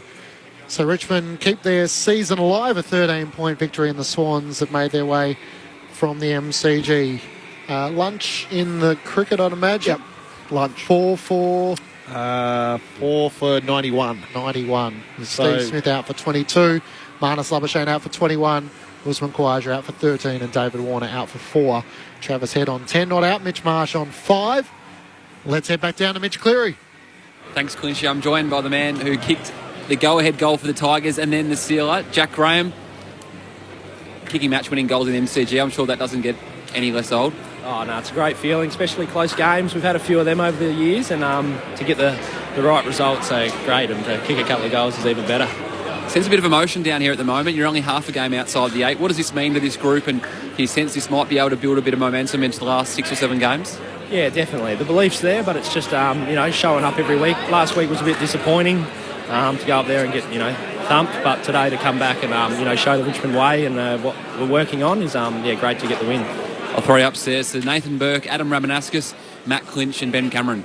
Congratulations on the win tonight. I guess the simplest question is, what was said at quarter time? Because the Swans were all over you guys and in possession, marks. They didn't hit the scoreboard. What did Andrew McWalter say to you guys at quarter time?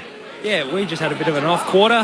We played some not bad footy, but definitely could improve. And we just wanted to take out their marks. We knew they wanted to play a composed game, chip it around, and then use speed through the corridor. So kind of taking out those marks, forcing them live into a Richmond-style game. Yeah, we thought up here, Toby Nankervis at the end of that quarter bumped a bit of a scuffle with a few of the Swans boys, and then albeit he's probably going to